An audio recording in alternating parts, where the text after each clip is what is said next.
This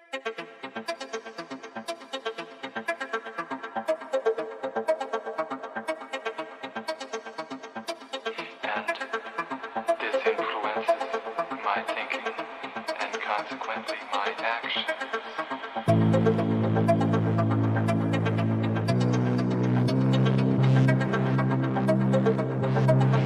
People dislike me because I'm not completely like them. And in what way are you different?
Welcome, everyone. Yeah, I know it's getting a little late, and I apologize. I was going to do this a little earlier.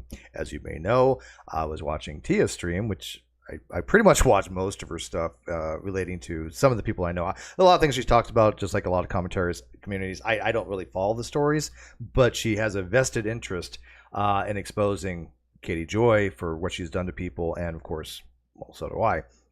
So I was watching that. I think she does a really incredible job. She gave me a platform, at least to speak and tell my side of the story that happened with me and Katie Joy. If you want to know more about it, you can go read the blog, which I wrote quite some time ago. As a matter of fact, it is my most popular piece, unfortunately, even though I do philosophy.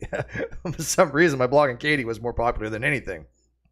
So I know I got to work tomorrow too, right? So that's one of the reasons I wanted to get it at least going, because I do have to work tomorrow. This is a topic that I've been meaning to talk about for a while, and I actually really am drinking tea. Can you see the tea bag? Oh, that's hot. Oh, shoot. Bad idea. That's ceramic. But for those of you who don't know the story, it's all in there. I laid it out in 4 parts. I don't know what else to even tell people about it, because I mean, at this point, I've just put everything possible, I think, out. I've held nothing back. So if there's any questions, they can definitely find it probably. Either in my blogs or my videos. I did forget. Did I put Tia's video in the live chat? I told Tia I was going to put her link in my channel, and I forgot to do that. So I'm going to put a shout out to her from my people that watch the Non Sequitur show and this channel. Linked to Tia's channel. If you want to go absolutely subscribe to her, I highly recommend it. And when I do recommend somebody, I mean it. I don't give out recommendations very cavalier, because I've been burned on them before many times. So let me do this real quick, then I'll look at the live chat, and then I'm going to be going over this really interesting thing that I've discovered on narcissism. People know I do read up on this topic, but this was really laid out very well, and I thought it was very apropos for dealing with what Katie, when people are asking, what triggers, what does Katie do? What is Katie's playbook? Well, other than what she got from Unirock, this is something that's pretty ubiquitous that I've noticed with people that have sociopathic tendencies or that are narcissists. I'm going to read. I'm going to read that chat there in a second. I always do what I tell people I'm going to do as much as possible. So I'm going to put Tia's video link in this video description. So if anybody who does not know who Tia is, go subscribe to her. There we go. I put the video there. Tia Simone. All right. And big thanks to her. Let me go back to here. All right. So this, you follow, yeah. And if you haven't subscribed to the Non Sequitur show, that is one of my bigger channel. That's my biggest channel, actually. I have multiple channels, but that's when I do a lot of the conversations with people. This is my fun channel. It's mostly for philosophy and science, but I do something like this. It's called the Devil's Chat, if you're not familiar with it. No, it's not about Satanism. I'm not even an atheist, so it's just I like the symbolism. That's all. And of course, Katie calls me the devil of YouTube or something. I don't know. So I just kind of ran with it, and so that's all that is. I'm actually known as the A Holy Pope of Agnosticism, and I actually have a paper that I wrote on the subject.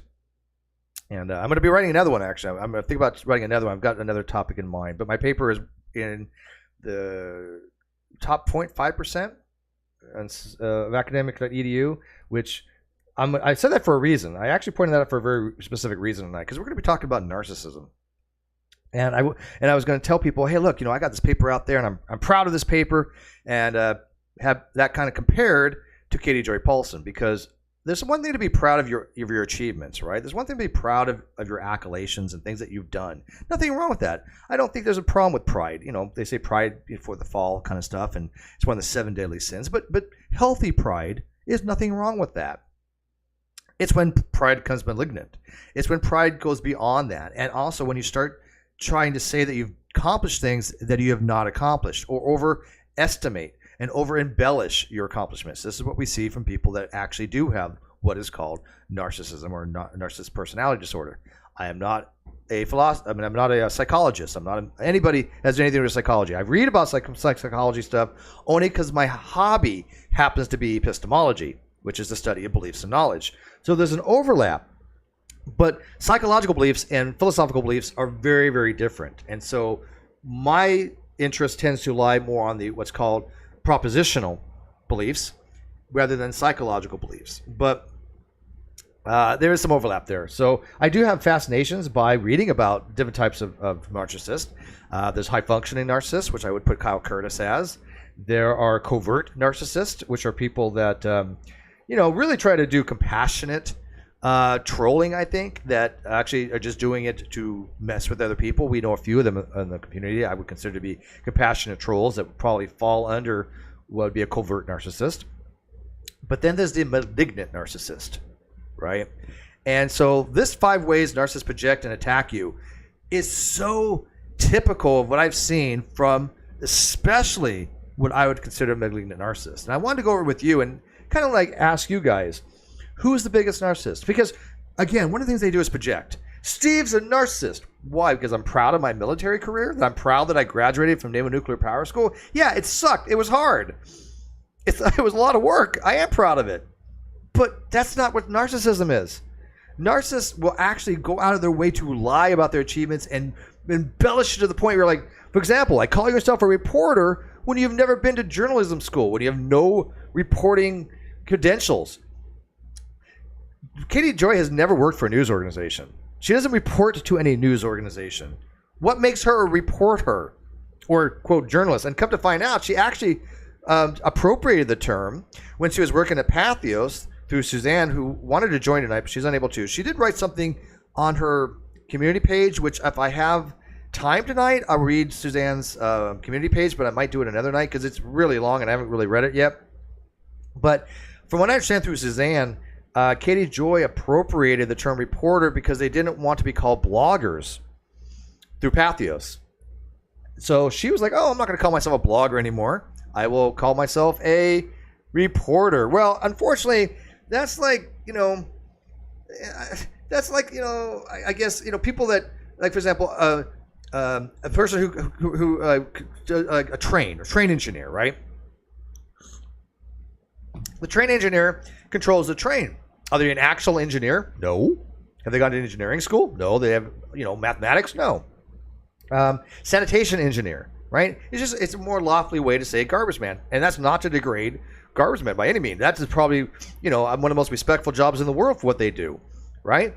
So they give them a little more, higher lofty titles, which is like sanitation engineer. Nothing wrong with that. We all understand that. They're not going around telling people they're a civil engineer, which has a different connotation. They're not going around telling people that they have an engineering degree.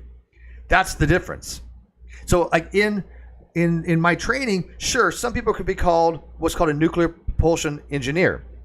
But I don't go around saying that because I don't even like the connotation, because I didn't go through engineering school. I've had engineering classes. I've had a lot of math. I've had a lot of physics, but I didn't graduate. I've over 120 credits, but not enough, right? So the narcissist will say, oh, I have the equivalent to, PhD. Somebody actually ran with that narrative. I do have the equivalent to a bachelor's degree because I have 124 semester hours. You only need like 120, and it's in nuclear technologies, or what it would have been. But I didn't finish, and I tell everybody I didn't finish. But some people are like, "Oh, well, Steve said his background was equivalent to a PhD." I'm like, "Really? Evidence, please. When did this happen?" Zebulon, I'm a domestic engineer. Right? Exactly. But that's what the narcissist will do. They'll over exaggerate and grandize some of their accomplishments. Why? Because they want to feel more important than they are. And some of them do have obviously accomplishments. I mean, Amber Heard, she's accomplished, but she's also a narcissist, right? But she also felt the need to lie under oath, which, by the way, Kyle did as well. People that remember. Here we go. My chat wasn't working in my chat box. Somebody say something real quick. Does this work? Does it come? There we go. All right, now my chat box is working on the side there. But yeah, my partner for Non Sequitur show, he was a narcissist. I mean, this was not even a question. People knew he was a narcissist. He was so that type of narcissist would not go on air if a single hair was out of place. Look at me. I haven't even shaved it. I don't care. No offense to you guys. I'm not in the beauty community. I don't want to get propered up. I took down my green screen right now. I'm going to go wash it because it's been sitting up there for a while. And so I'm not really into the whole presentation as much, right? But him, oh my God, and this is no joke. He wouldn't even wear earpieces because he's afraid it messed up his hair. So he'd get a lot of feedback noise during the show. Do you guys remember that? Anybody remember the Non Sequitur show when Kyle would say that he didn't want to wear any earpieces or headphones? That was because it messed up his hair. I'm not exaggerating. That's a narcissist. And that's, the most type of narcissist that people will recognize pretty easily, right? You're like, oh yeah, the whole thing for narcissism was based upon the fable of narcissist, going to the lake and staring at his reflection so hard he fell in and drowned, right? So that was Kyle. And so the other types of narcissists are much more harder to spot, so to speak, sometimes. What's that?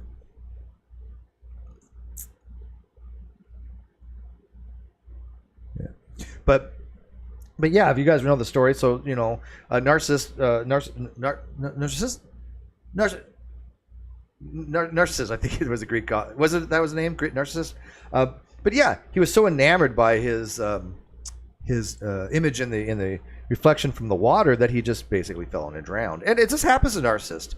It happened to Kyle. Kyle self-imploded because he felt like he was so entitled and people would believe him because he was so personable, which he was, that he wouldn't ever have to show evidence. And when he was asked to show evidence, he did what any good narcissist does. He fabricated it. He literally fabricated it. He took bank records. He changed the dates, the amounts. He forged his boyfriend's signature on a lease. He fabricated images. And so, yeah, he did the whole Amber Heard route, right? Because, yeah, narcissists fell in love with his own reflection. Same thing. The narcissist will do anything it takes to keep themselves loved by themselves or by other people, because most of them actually really do have low self-esteem. I think Katie has very low self-esteem. And so she needs that narcissistic supply. She needs that constant feel like she's validated, because I don't think she really likes herself at all. I mean, it just seems apparent to me. Again, this is all my own personal. I'm trying to move the chat where we're a little more centered. There we go.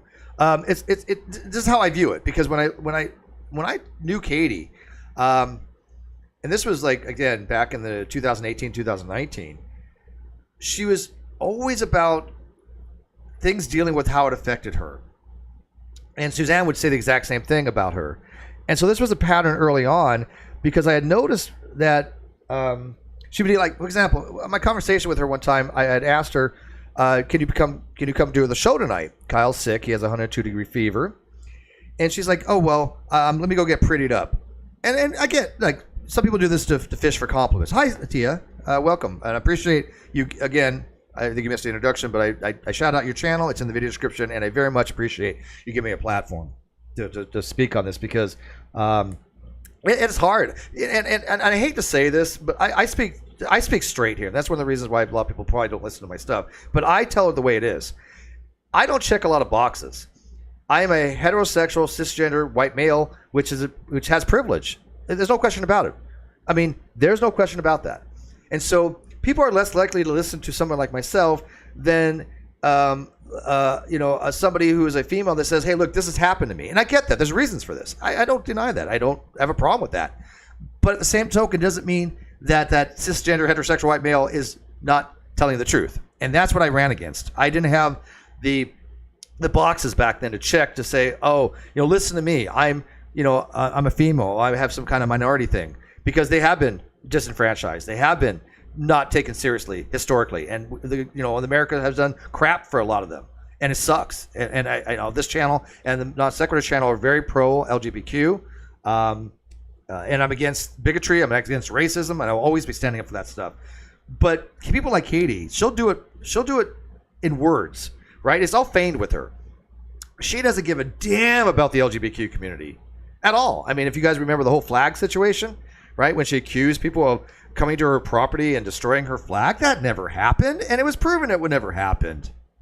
So, yeah, and like I said, I really do appreciate people wanting to get to the truth and asking me questions because my motto has always been, for at least a very long time, honest interlocutors gets honest answers. So, but let's start with this. And by the way, like I said to you, I am drinking tea, and hope you enjoy my content as much as I do yours. And I am watching the live chat, but let's get going here. So this is an article. This is from Psych Central. 5 ways narcissists project and attack you. And as we go through this, I want you guys to kind of point out if you've seen Katie do this.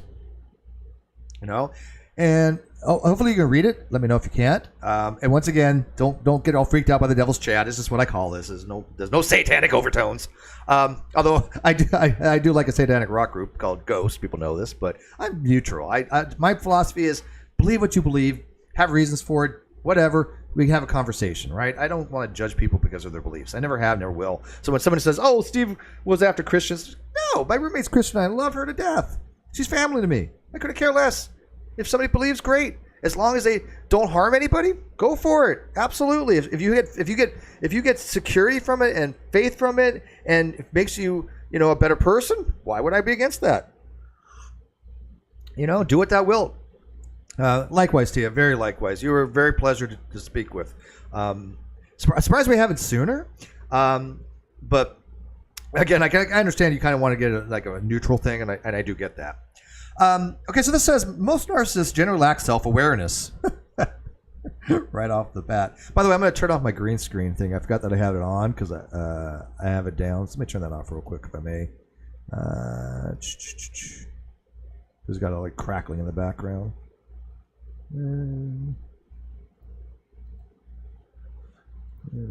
Edit. Watch this go away here. See if it's a little cleaner. Oh wait, that's not it.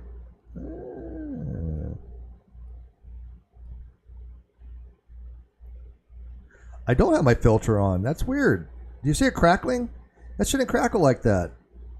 I don't have any filters right now. I took the chroma key off. That's odd. All right, whatever.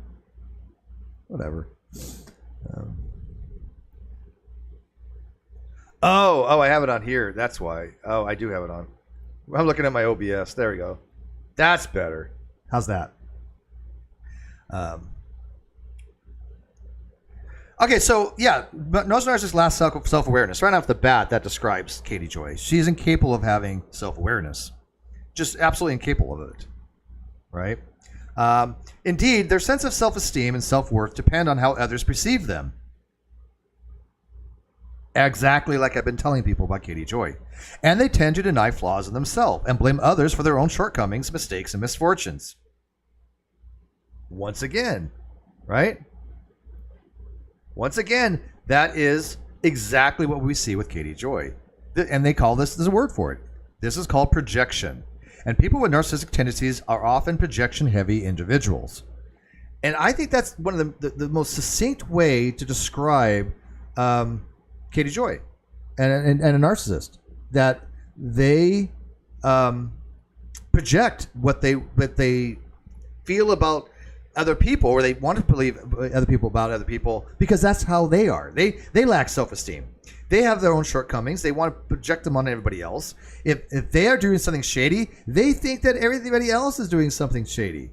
You know, this is where I think Katie gets a lot of her things from, because you think to myself, I used to think to myself, how is Katie, what is she coming up with? How is she, who thinks like this? But then I started to realize, and this was through help from other people, they were like, well, she thinks like that because she does these things. But my mind was, no, who does these things? Nobody can be that messed up. God, was I wrong? You know? So once you understand that about Katie, the rest falls into place. That she's projecting these things. When she says you're in a cult, she's in a cult herself with her echo chamber. You know, when she says that you've done this, she's probably done this. Right? Because she doesn't have the self-awareness. She will only admit to the minor stuff that she's done, and only when it's advantageous to her. If she has really hurt somebody, really has caused them pain, she would never apologize because she doesn't care enough to. That's a notable thing. Have you ever seen her or heard of her ever apologizing to somebody that she's really hurt? We all have. Every one of us have. We know what it's like to hurt somebody, and we go, oh my God. Yeah, you know what? Even if you didn't mean it, you say something in the heat of anger.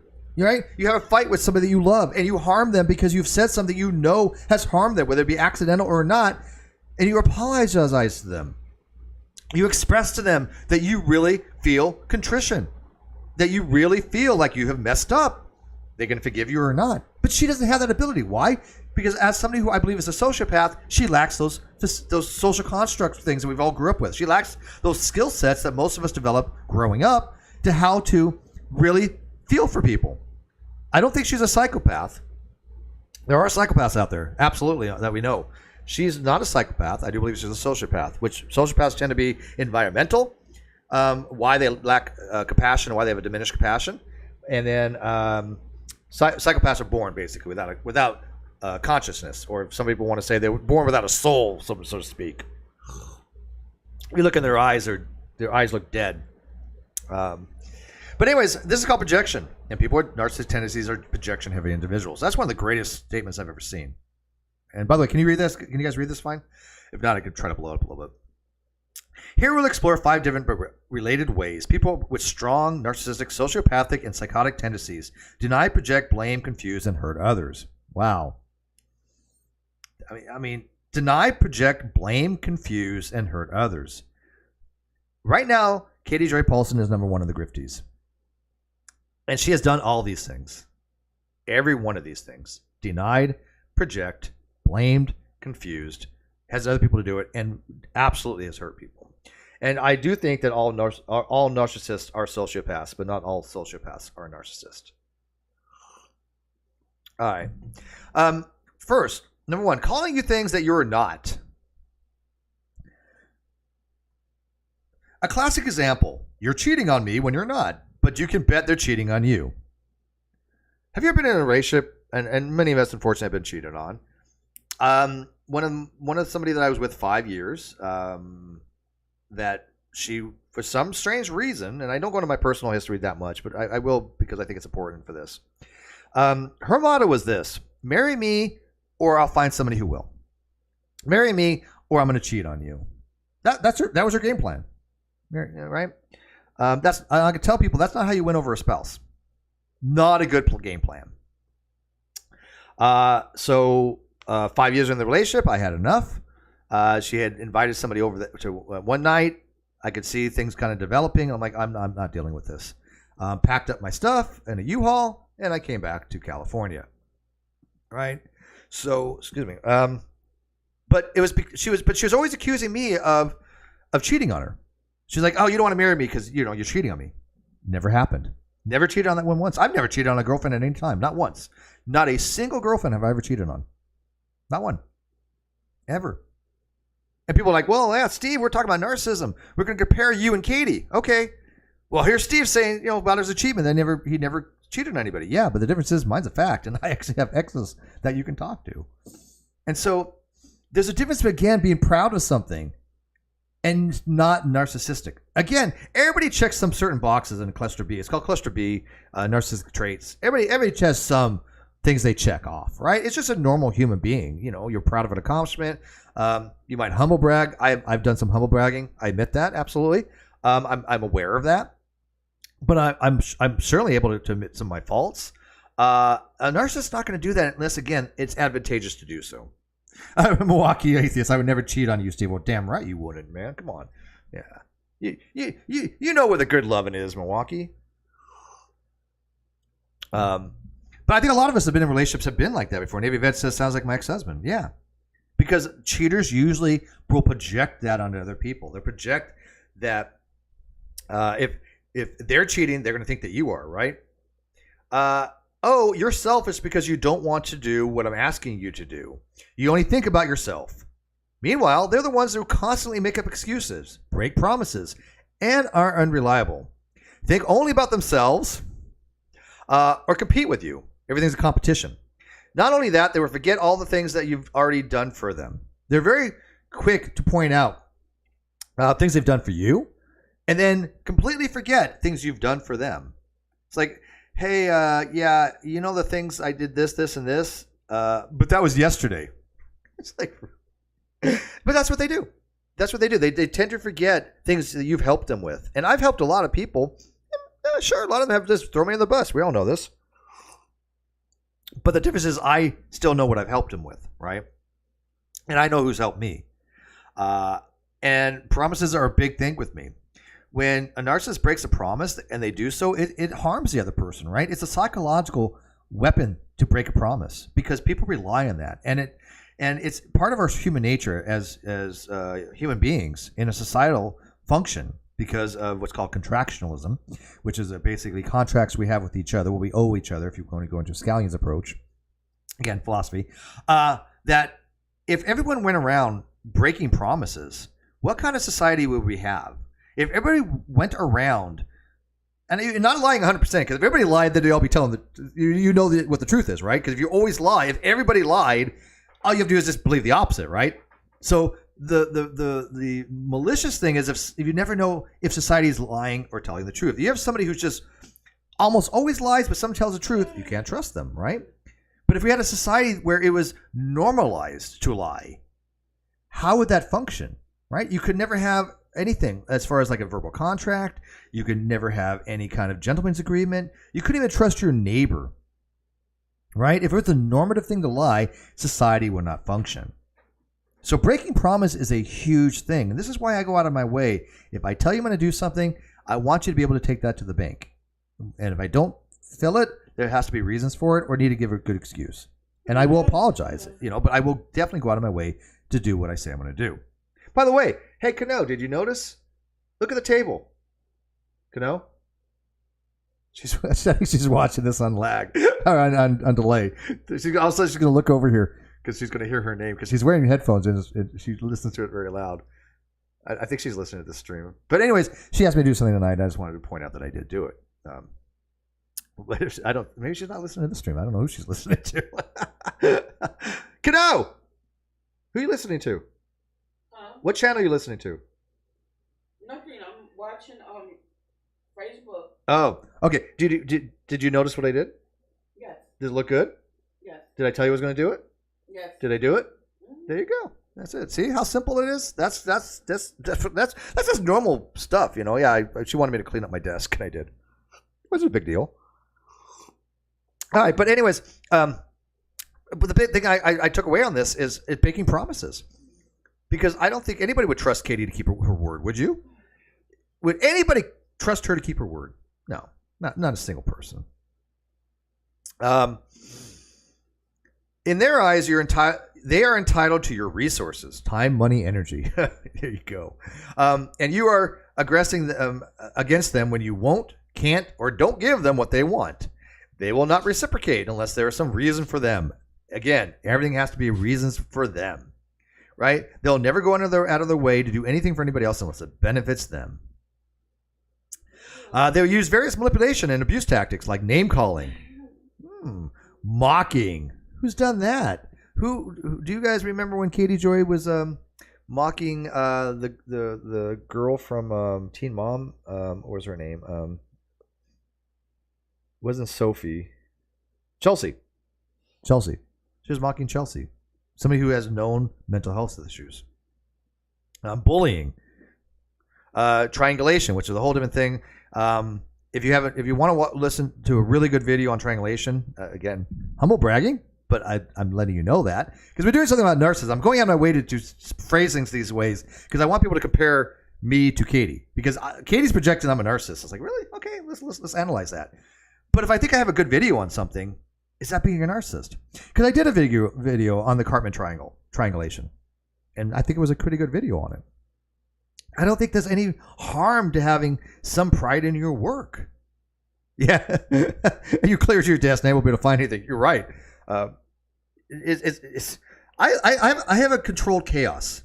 If people that know about cluttering, they have a controlled chaos, right? So it made it look chaotic to the normal, naked eye for other people, but to myself, I have a method. Okay.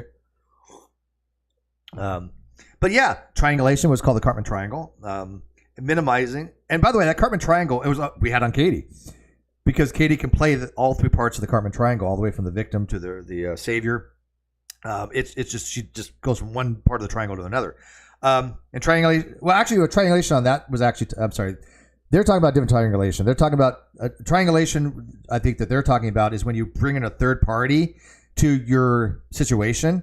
And then using that third party to go after that other person. So there's a triangle created. I was thinking of the Cartman triangle as we were talking about with Katie. But they're talking about actual triangulation, which you like I said, you bring in a third party. Minimizing, downplaying things. Character defamation. Oh, what does that sound like? Again, Katie is number one on the grifties for a reason here. Berating feelings. Trolling. Obscuring the issue. Deflecting. Gaslighting. Guilt tripping. Provoking. These are all characteristics of Katie, hands down. Hands down. Unreasonable criticism. Again, there's something to be said from fair criticism. If somebody says, hey, look, I think there might be a better way, and you don't take it, fine. Right? I've had people get offended when they say, hey, Steve, maybe try it this way. And I'll be like, good idea, but maybe I'd rather try this, right? Because I want to make my own decisions on it, and it's just not the way I wanted to go. Maybe I have other reasons I don't know about. And they get offended by it. It's like, well, no, I just didn't take your idea, but it doesn't mean it's a bad idea. It just means there's other reasons why I did something else. Do you know what happens when somebody doesn't take my idea? I go, okay. And then if it works out for them, I'm like, oh, yeah, my idea sucked. But if my idea was good and they didn't run with it, then I'll be like, I told you so. I do like that. Maybe that makes me a narcissist because I like to say, yeah, I told you so, but who doesn't, right? I got people tell me that all the time. See, Steve, I told you so. I'm like, yeah, you did. Yeah, you did. Because we're normal people. This is how normal people get along. Good night, Koala Lover. I appreciate it. Absolutely. I know it is late. I appreciate all the people that stand up for this. Hopefully they're getting something out of it. But you can always finish it up tomorrow. So thank you, Koala Lover. Read my blog. Read my blog. It's in the video description. Nitpicking or plain verbal abuse, all to make you feel bad and give into their demands, right? And that's what it is. It's verbal abuse. If it's not you, then there's always someone else. Look how terrible this other person is. Who do we know that says, hey, look who bad this person is. Look what they're doing. Don't look at me. Don't look what I'm doing. Look what they're doing. That person's horrible. We all know people like that. But there's one in particular.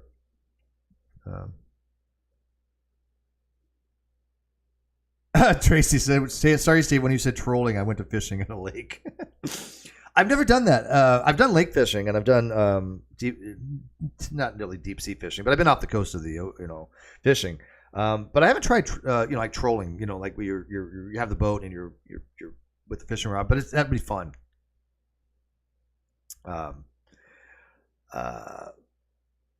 Let's see here.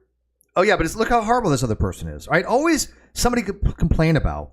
Matter of fact, we have channels that are built upon pointing out how bad somebody else is, but they do so unjustly. They do so unfairly. They do all these other narcissistic things to make somebody else the the bad guy, so to speak, right? They bully them, they harass them, they verbally abuse them. And one of the big things is gaslighting. If you haven't watched one of my videos on gaslighting, gaslighting is one of the most insidious things in the world, because it's calling in the mental faculties of somebody that they're what they know to be true is being called into question. It is psychological manipulation at its finest. It's harmful. It can cause actual real damage. It can cause actual real harm. Because when you start questioning your own sanity, it's a hell of a feeling. I think everybody does it to some degree. Everybody to some degree questions their own sanity, and that's good. You need self-reflection, right? You need to understand that you have positions and beliefs that you have, and they're called autobiographical assessments, where you just think to yourself, why do I think this way? Why do I believe this? Right? You have to have that self-reflection. That's healthy. That's normal. Again, I'm not a psychologist. I don't pretend to be one. But I do like epistemology, and this is something that integrates a lot into epistemology. And so when you have other content creators that do it fairly, when they say, hey, look, we're just giving our opinion on this. This is speculative, but here's some facts that we can do. I like those creators because they're not gossip channels. They're, hey, here's the facts. Let me see if I can kind of read into it a little bit, but it's fine to speculate if you're saying you're speculating. But what does Katie do?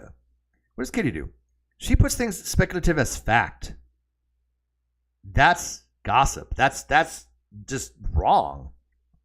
You know, and especially even worse when it's not even speculation. She goes out of her way to say something that's not true. Like she said she had verified screenshots from me saying that I sent somebody death threats. Well, I never sent anybody death threats.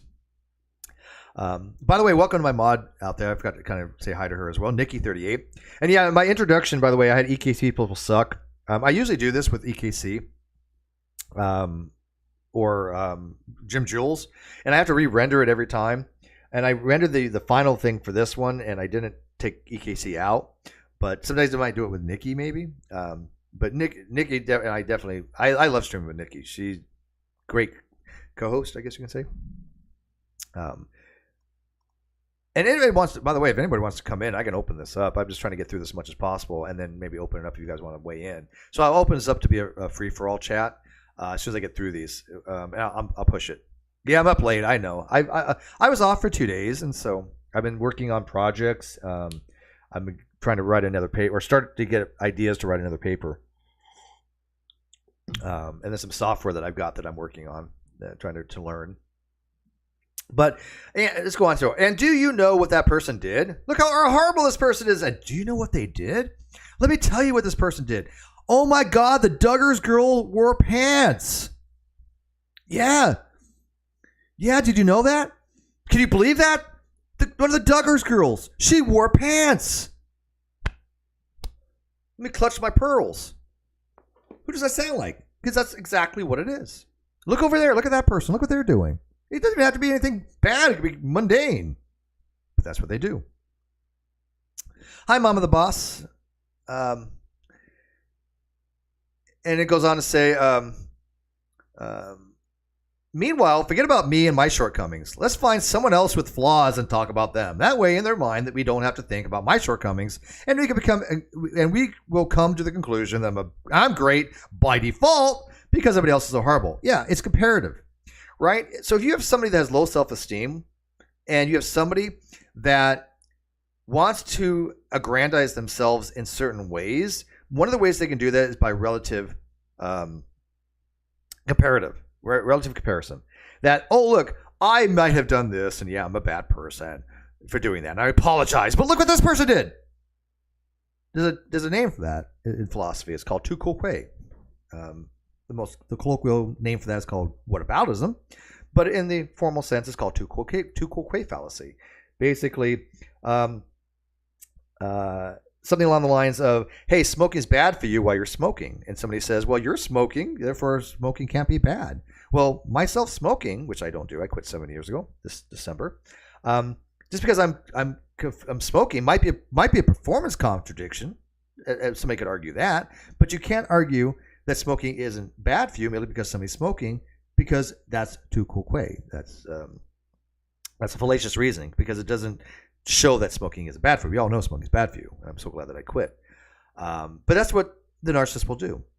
The narcissist will say, hey, look with them. Comparative, I made it to this, but they did it too. And they did it 10 times worse. Is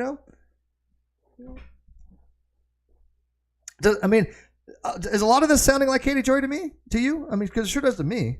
Yeah, absolutely a magnetic narcissist. That's what I put her as too. Like I said, there's different types of narcissists. There's the high functional narcissist, which I do believe Katie Joy is not. I do believe that my ex-partner, Kyle Curtis from the Non Sequitur Show.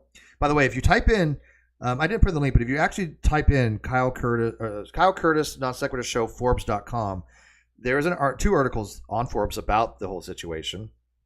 It was written by somebody named Peter Riley, who has become a friend of mine, actually. He didn't have the whole story initially, but after he got the whole story, he's actually and I, became friends, and he was on the Non Sequitur Show. He is a tax expert, 20 years tax auditor with the IRS. And you know what? He had absolutely no problem with how I did taxes. The only thing he said was, well, you're kind of like, you're spending more taxes than you need to because the way, I would initially try to do it. But as far as like legalities, he said, absolutely, I did nothing legally wrong. Okay, so here you got a guy that's 20 years tax experience, but what does he know compared to Katie Joy? Because Katie Joy said I was defrauding the government, that I was lying on my taxes or doing whatever. I was hiding money under the table or something like that. Never happened. So I will take somebody who writes for Forbes with 20 years tax experience over Katie Joy. Sorry, you can call me crazy. But that's what she'll do. She'll be like, hey, this other person, they're having these fraudulent GoFundMes. Didn't Katie have a fundraiser? Oh, that was the other thing that I forgot on Tia's stream. I couldn't think of it. Now I remember it, Tia. She had accused me of falsely accusing her of fraudulent GoFundMes when all I did was ask about the Ronald McDonald's charity house or house charities, because initially it went to her own PayPal. And in order to have a fundraiser for Ronald McDonald House Charities, they have to approve it, which they didn't do. So there was some reasons to question that. And then, of course, some fundraisers involving her son and some other things. Long story on that. But yeah, she was suing me for that. That's not even something that's actionable. It's just absurd. But that's what, like I said, they'll do. They'll be like, hey, don't look at me and my shortcomings. Go look over there.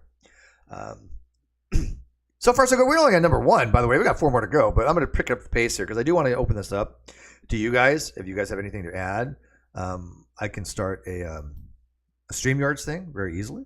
I do have professional software that I'm going to be trying to learn. It's not as easy as people think.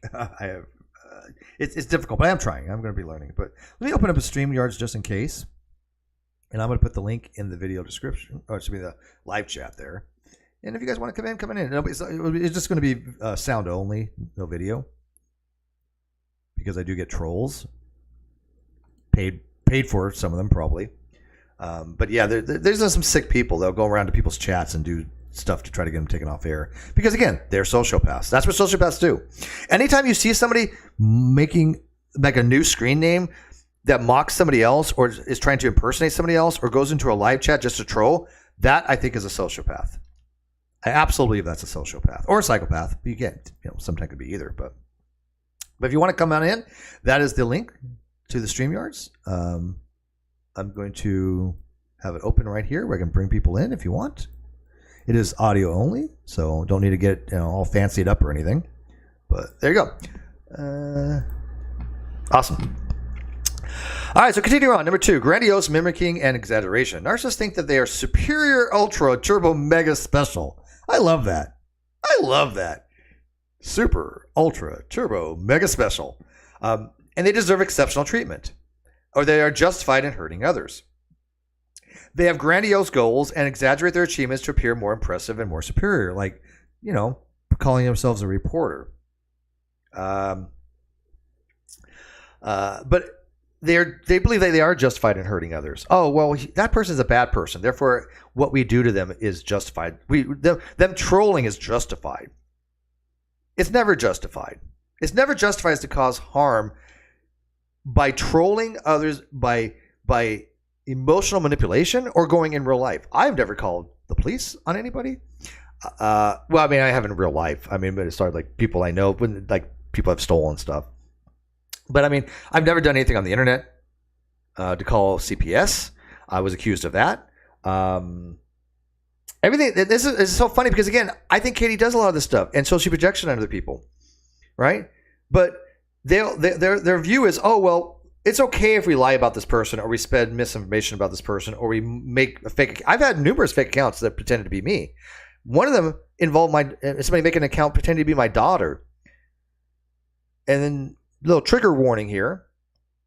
But I the only reason I hate talking about this is because it lets them know that what they did was somehow got to me a little bit, which I hate doing because it gives them leverage. But at the same token, people need to be aware of it.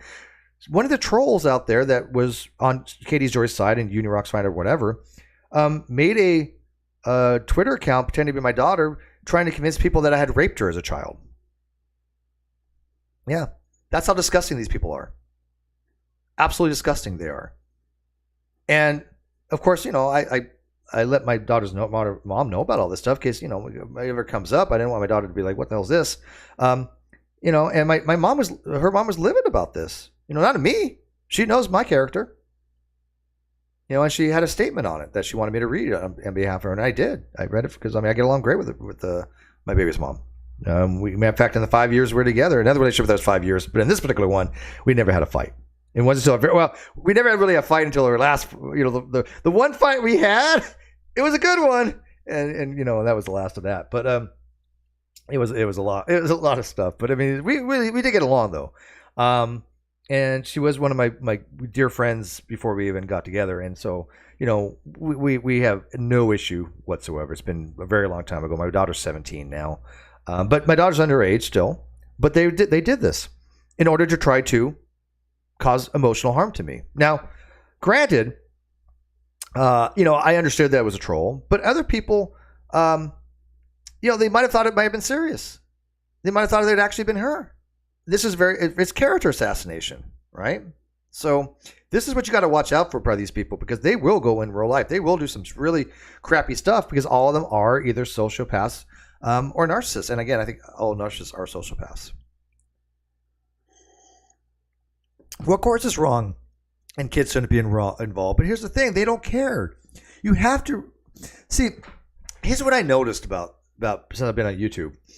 Normal people have a hard time accepting the fact that there are people out there that are so abnormal that'll do this kind of stuff. I mean, sure, they do understand it and they do realize it, but it still shocks their consciousness. When we see something that just shocks our consciousness so much to go, how could anybody do this? Because it wouldn't even cross our mind to do something like that. So we have to wonder, what is it broken in this person that'll do something like that? Whoever did that, something is fundamentally broken with them. They could not in any way, shape, or form say that they have a conscience or empathy or not a sociopath if you would do something like that. Nobody. Yeah, they knew she was a minor. I mean, I've been very clear about that. They didn't care. Why would they care? To them, again, justified in hurting others. To them, they found it completely wrong. Fine. Because they're justified it. Why? Because look over there. Steve disagreed with me. We have to go take him down. But here's the thing. When I disagree with somebody, I try to get the facts. And I will look into things. Always have, always will. That's the difference. They don't look into anything because they don't care. You could show these people absolute facts about Katie. They're not going to care. This doesn't matter to them. Because that's not their agenda. Their agenda is to cause harm. And they're justified to do so because it makes themselves feel better than themselves. So if it makes themselves feel better, they're going to do it. Narcissists also we often feel a need to compete with others since they are factually not that special and terribly insecure on top of it. Would you guys say that Katie Joy competes with Evelyn Baker, Leslie Bass, Sherelle's World, probably even Tia now? Yeah, she's competitive. And that's the difference between a healthy competitive and a malignant person who's competitive. Healthy competition is fine. Like example, at my work, I do these little bets every so often because people know I do loss prevention, and I'll be like, hey, this person's they're getting ready to conceal. They're getting ready to do something, right? and I'll bet somebody like a Diet Coke. You know, hey, I bet you a Diet Coke. You know, it's something like like $1 or something, $1.40, whatever it is for a Diet Coke. It's not the point of the reward. It's the, okay, let's see who's right. And, you know, if I lose, I pay up happily, right? Because it's just fun. It's a fun competition. That's it. There's nothing wrong with that. It builds teamwork, right? Because then you have a little, you know, people are more looking for things. They're helping you out. They're helping you do your job because it's a little bit more competitive, right? Nothing wrong with that.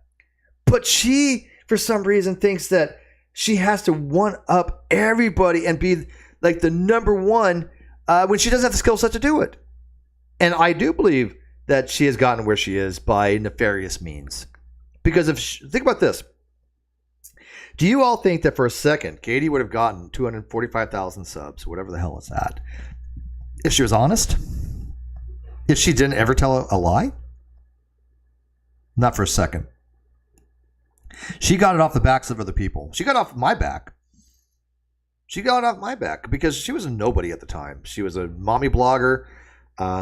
It wasn't until she came on the Non Sequitur show, and I had an audience of 30,000 people, that she got exposed to it. And then my partner used her as a mouthpiece to spread his BS narrative about, oh, I'm not committing fraud. Steve is. Steve doesn't want money. I don't want $30,000. That's a new one. I took him to court. It took 2.5 years. Yeah, I wanted the money. That doesn't make me a bad person. That means I did 2 years worth of what was a year and a half that ran with him, and I didn't get paid a dime. I was living, in a small little room. I had $400 in my name. I had broken headphones. I had broken glasses, and he was buying caviar every night or something. The guy was living high on the hog, and some other types of things he was doing with the money. Yeah, it was a little bit of perturbing. I was perturbed by it because I was kind of relying on that. I was being promised something that I did for doing a job that I did, pretty decently, and I never got it. He blew it all on clothing, alcohol, drugs. This has been long established. So, he recognized. I think he recognizes game kind of stuff, and in this case, narcs recognize narcs, and I think he knew that with Katie, and he used it to his advantage. But Katie had lied about that and said, "Oh, Steve said I stole money from him." That was her words. Steve said I stole $60,000 from him, and that was her words in a tweet. Which anybody knows that never happened. That's never what I said. Yeah, I know a lot of people accuse her of buying subs. I have no evidence of that, and again, I go by evidence. I don't think she is. I don't think it is. I've never accused her of buying subs. She accused me of buying subs. That never happened. Let's see here. Narcissists, they will pretend, lie, hurt, and exploit others, or do whatever they else deem necessary for personal gain. Yeah, lie, hurt, and exploit. By the way, the link to join is there if anyone wants to come in. Nick, you want to pop on, or anybody in? The link is pinned to the top there. As a result, they may take it upon other people's character traits and achievements. She did this with Suzanne. She literally took stories that Suzanne did and ran with them herself. She plagiarized straight up from her, which is it's kind of an achievement to have a story, and people are always out there trying to get the story and stuff like that. But she plagiarized. This is well established. This originates from a place of envy and self-aggrandizement, often to the degree of mimicking, plagiarizing, stealing, and being a fraud. She has no original thoughts. I think everything is derivative with her. Always defaming and belittling others. Yeah, she talks negative about everybody. She's never helped a channel out. The Non Sequitur show went out of their way to help channels. That's one thing I really did like about the show is we have the fan base. We would have 1,000 people live watching. That's a lot. 1,000 people live watching is pretty good. And, that allows you to say, hey, look, I really like this channel. Go check them out. Or, hey, we like this. Go check them out. We like that. I really did like that. But you never see her ever, giving credit to anybody else. She doesn't want that. No, I need that on. She wants the attention for herself. This is meant to destroy the credibility of their victims while appearing to be more competent themselves. In other words, again, comparatives, right? Because if somebody else looks bad, you look better in their mind's eye. And you've all worked with people like that. People that are just not good at their job, but in comparative, well, hey, look, such and such, yeah, they kind of suck at this, but that other guy, he's worse. Let's get this guy, We've all been there.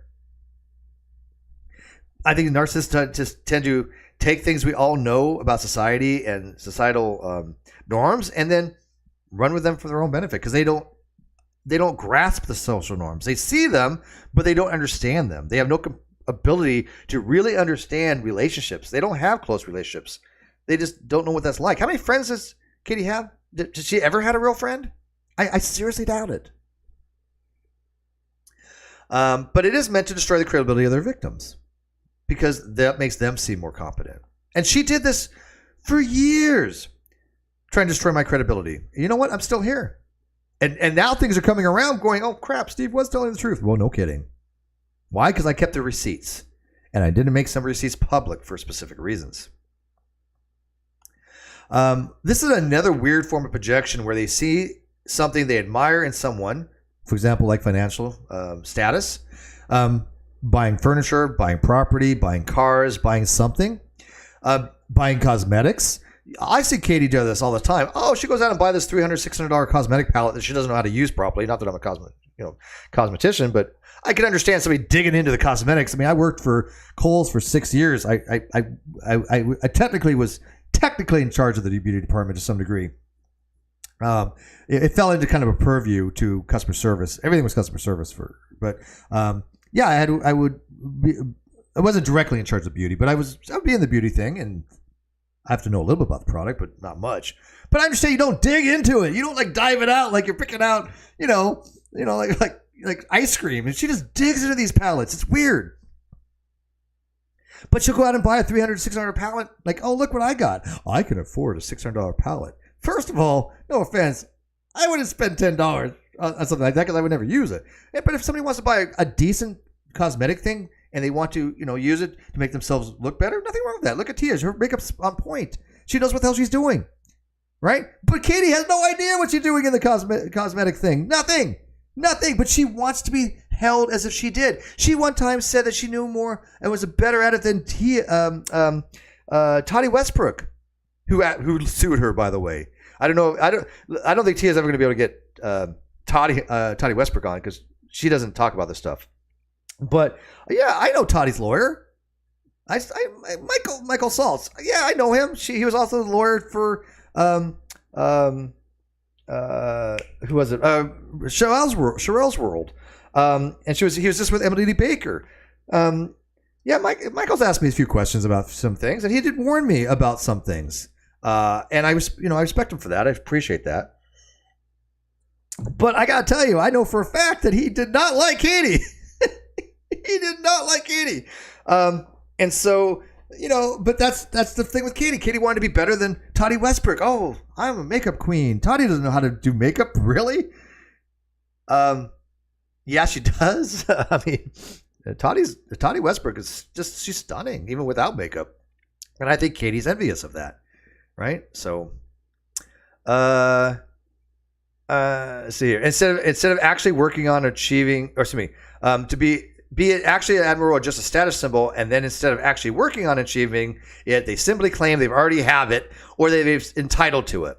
Usually simply by saying it with confidence and conviction.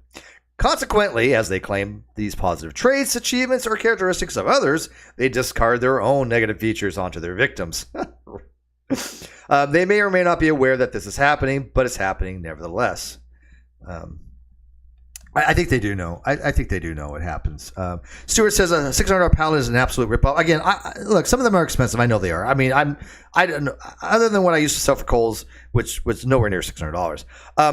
If you want that, Tia would probably be somebody. If I didn't have a cosmetic question, I'm going to go to somebody like Tia because she's part of that community. But he says, look, the best bang for the buck in cosmetics is Ultra. It's where I get my own eyeliner and mascara. Yes, I wear both. I like the black eyeliner stuff. Sephora is equally quality and more expensive. I don't wear it for myself, but I'm saying on other people, I like that, like black eyeliner. But I like the fun fact. I've never told anybody this before. I don't think on air, but what the hell? I happen to like the goth look. I know it's weird, but I like the scene, the emo, the cosplay. I find that to be very attractive. Green hair, blue hair, pink hair. multicolored hair, dark things because I like dark tones. I find it to be very attractive. I do. But $600 seems excessive to me. But you notice when Katie does it, it's to show everybody, oh, look what I've got. I can afford a $600 palette. You know, I mean, like Tia pointed out tonight, she made $10,000 probably on Amber Portwood's audio, which was not supposed to go just to her. And yes, I still talked to Matt Beyer off that, and or Matt Beyer, not on that issue, but I talked about other things. But she was like, "Oh, Matt was my friend first." Well, Matt can't stand her. Matt doesn't want to have to do anything with her. And so that's all her thing though. It's like self-aggrandizement, $600 stream, you know, a $600 palette. I'm sorry. Tia says I love makeup. Let's see here. There we go. This whole process requires a lot of delusion, pretending, and deception. This is why they're good at LARPing, right? Live action role playing and promoting these false narratives about people. I think Katie has really taken a playbook from Unirock to do that, and so she's really good at this because she lives in an alternate state of reality. Sadly, many people fall for that and see the narcissist as this wonderful and amazing human being that presents themselves as yet in actuality are light years from. Have you seen some people comment to Katie, "Oh my God, Katie, you're such a saint. Oh, how do you stand this? Oh my God, your reporting is just so amazing." Who would say her reporting is amazing? When has she ever reported on anything that was accurate or anybody would even give a crap about? No offense, I've never watched the Duggars. I feel sorry for the family. I do. I think what Josh Duggar did was horrific, and he's going to rot in jail for it. But the families had to suffer for that. She doesn't care about the family and how they suffered for it. She wants to exploit it, which again, part of the narcissistic traits is exploiting things. I don't do that on my channel. I don't talk about any of those things. I don't think have I ever even talked about the Duggars? No. Have I talked about Teen Mom? No. I mean, it's just. But then you have people out there going, "Oh, Steve's a Teen Mom, aholic." Him and Ashley Siren. I got along with Ashley. That was it. But I took the Facebook group, and that was my connection with her. Other than that, I don't know anything about her. That's it. Nothing more. So when people take these small little things, they Steve got the Facebook group against Katie that was founded by Ashley Siren, so he must love Teen Mom. No, I never seen a single episode. Couldn't care less about it. This is the really good one. This is, if you have one thing to take away, actually, there's some above that good takeaway, but this is really, really good. The preemptive strike. This is Katie. Whenever a narcissistic person feels threatened, they recall you the things that they themselves are or are afraid that others see in them. And then they will try to stalk you, slander you, or discredit you. They will try to sabotage you and destroy you. They will start a smear campaign and attempt character assassination. In their mind, frighteningly, you have become their mortal enemy. Well, Tia has a list of people she's done that to. I have a list. I mean, in fact, my list is different from hers. I have to find it. I don't know what I did with it, but I have like 40 names of people, and I'll try to get it to Tia because it might be names that are not on her list that are on this list that she's done this to. That she's literally done this to try to sabotage them. She's certainly done it to LAB. She's done it to even Sherelle's World, which I really am not going to have anything to do with. I have helped Leslie with a project she's working on, but I really don't want to have anything to do with Sherelle's World. But she will go out of her way to try to character assassinate you. And I know for a fact she did that with LAB. I was there. I was literally there.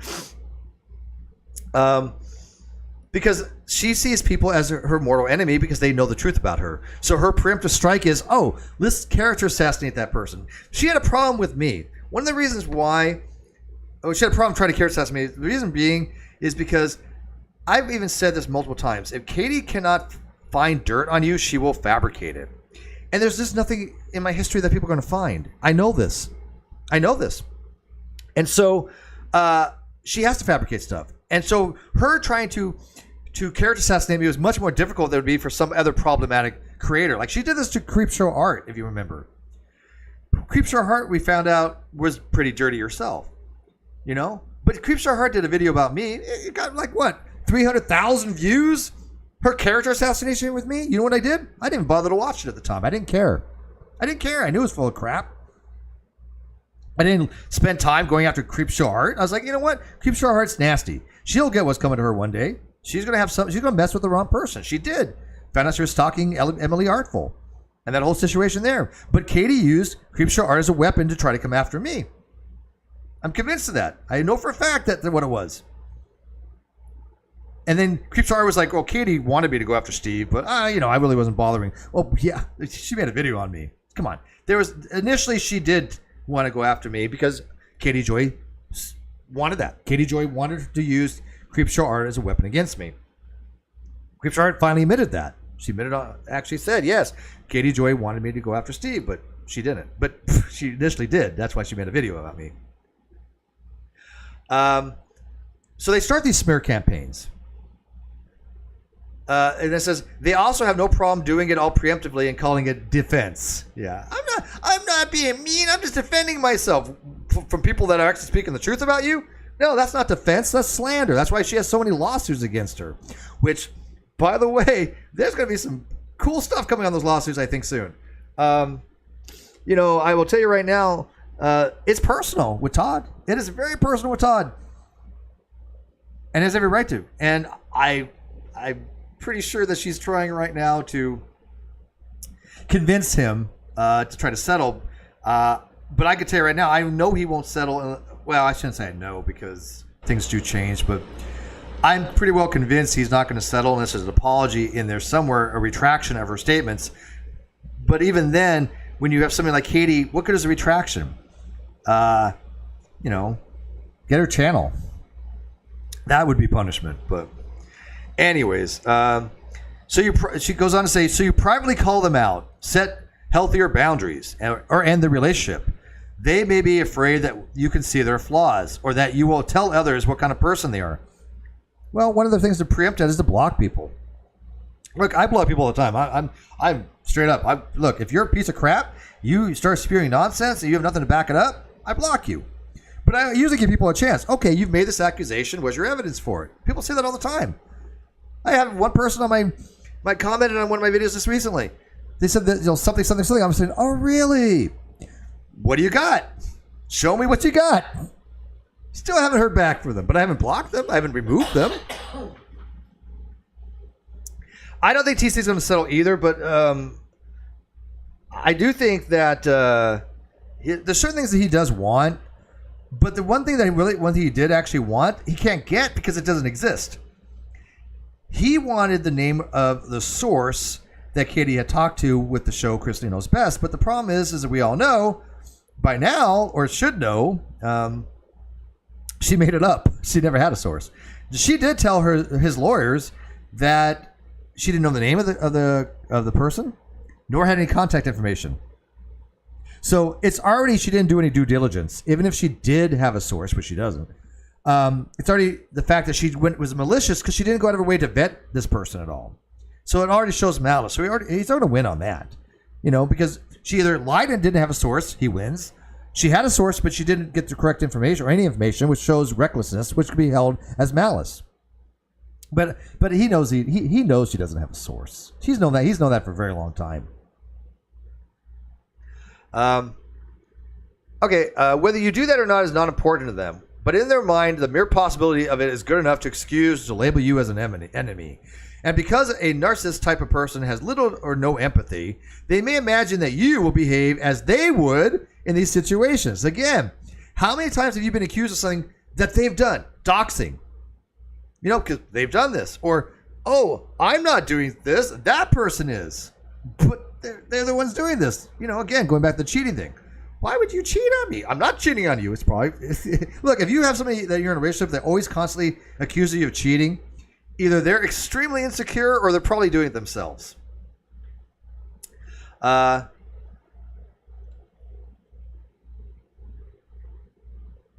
They may imagine that you will behave as they would in these situations if they would lie, or more likely they are already lying.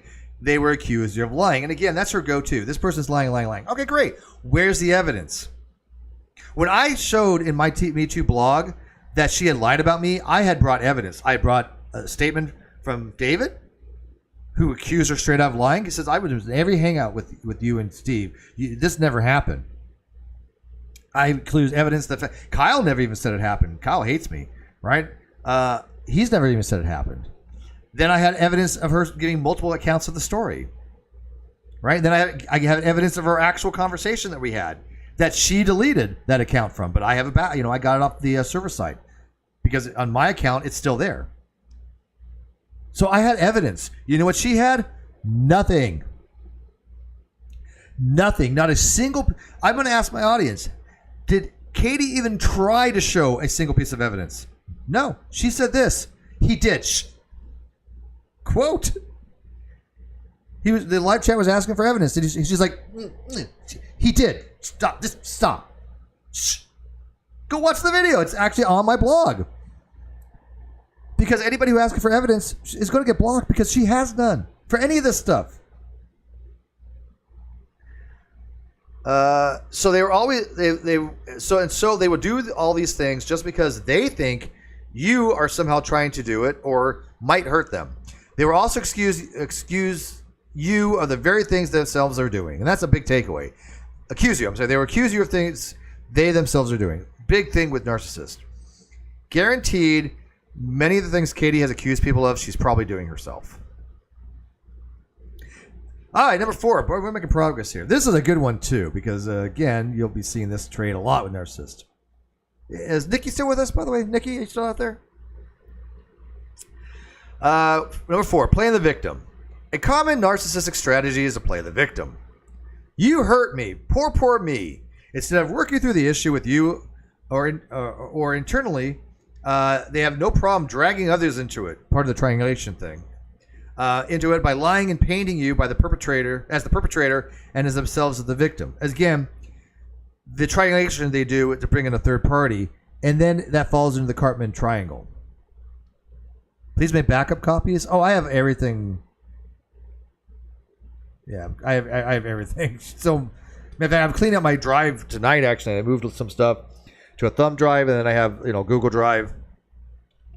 But one sec.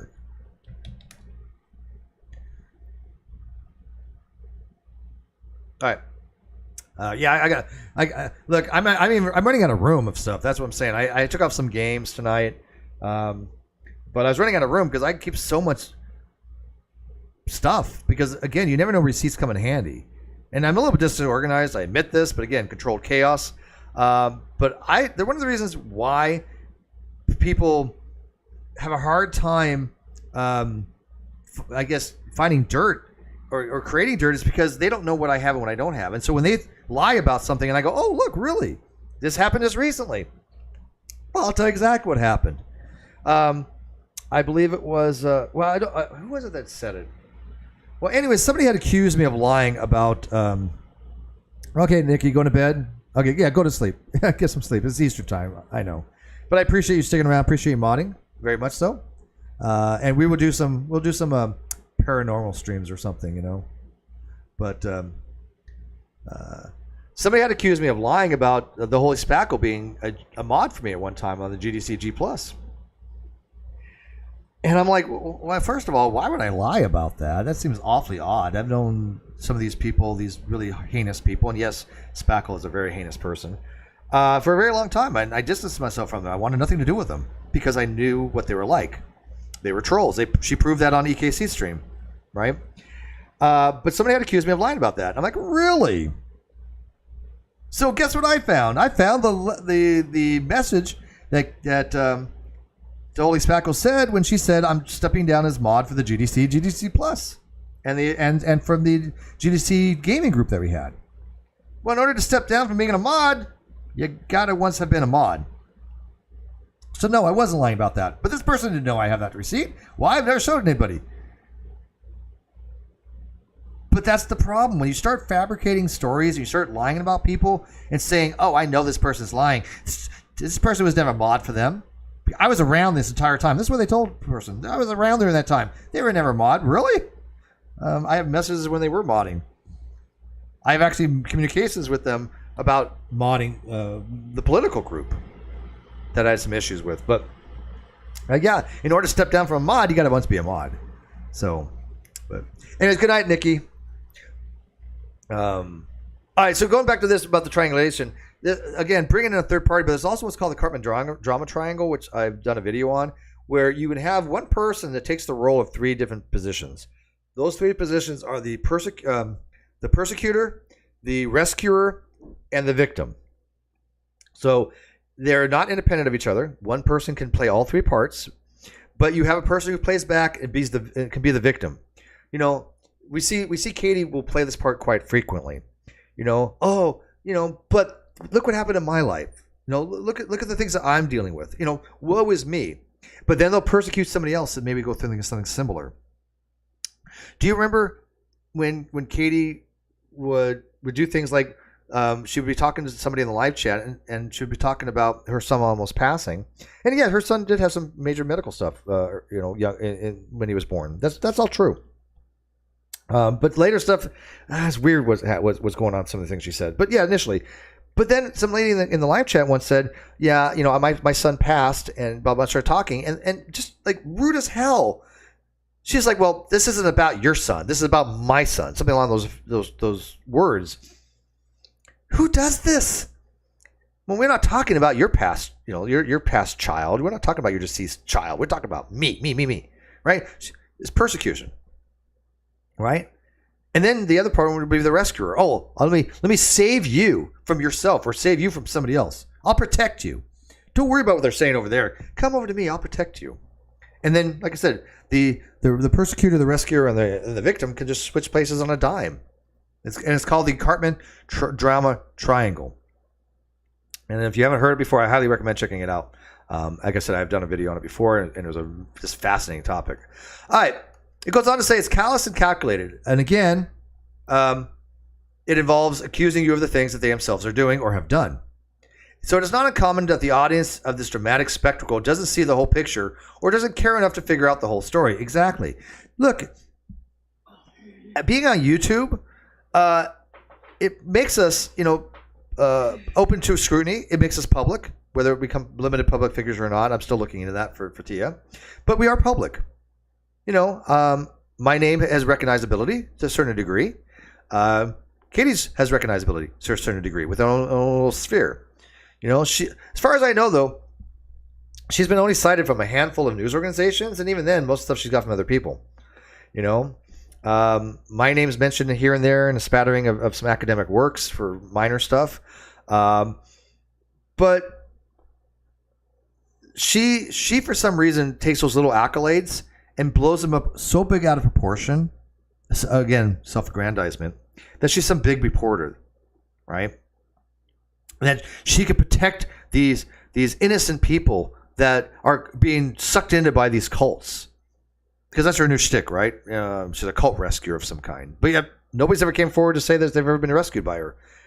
She's never given a name or had a story of anybody that she's helped get out of a cult. Not one. But as YouTubers, we are very public, but you don't always see what happens behind the scenes, right? Not many people know the inner dynamics of the people talking to each other, and especially in the close circles. How could they? First of all, I don't release DMs. That's one of the things that people know about me. I will not release DMs unless there's absolutely no other choice. But even then, it's rare. I've released Kyle's, right, because he screwed me over for money, and he released mine. But for the most part, even people I don't like, I don't release their DMs. I really do get permission first. Okay, because I've had some DMs that I would love to release, but I'm just not going to do it, even though I don't like the person. Because it's just, to me, if people think to themselves, hey, look, I tell this person something in confidence, but if they somehow turn on me or things go south, they can release it. I don't want anybody to ever think that about me. I'm not going to release something just because I don't like that person anymore. I don't want nothing to do with them. Again, everybody has their own standards. That's my standard. I want people to be able to come to me and tell me anything because they know it's safe. And I think I've done a damn good job compartmentalizing. It's not easy to do. But the point is that being on YouTube, you don't see everything. You don't see, and we don't see a lot of stuff that Katie talks about privately as well. And so we don't know what her little shady world is of connections. But I'm pretty sure that it's contractual. It's like, hey, you go after this person, I'll do this for you. Because she's asked for trolls before. She's asked for people to go after people. Internet, do your thing kind of stuff. It's not uncommon that it's not uncommon that many will take the side of the narcissist. Huh. Well, that's proven. Right? A lot of people have support Katie. The narcissist is desperate that their spectacle to be believed for the sake of their emotional management. So much so that they will say or do almost anything. Yep. We've seen that. For a narcissist, it is rarely about the truth and almost always about the audience's perception.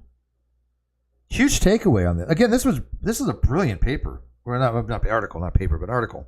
Because it hits every single point about narcissism that I've read other places as well. It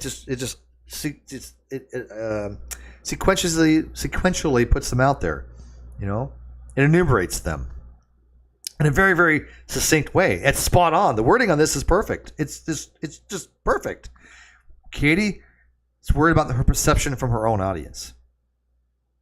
When most of us just do our thing, and if people want to watch, great. If they don't, that's fine too. But we don't got a way to give a damn about our perception about things, especially when we know we're telling the truth. When you have the truth, you don't give a shit about audience perception.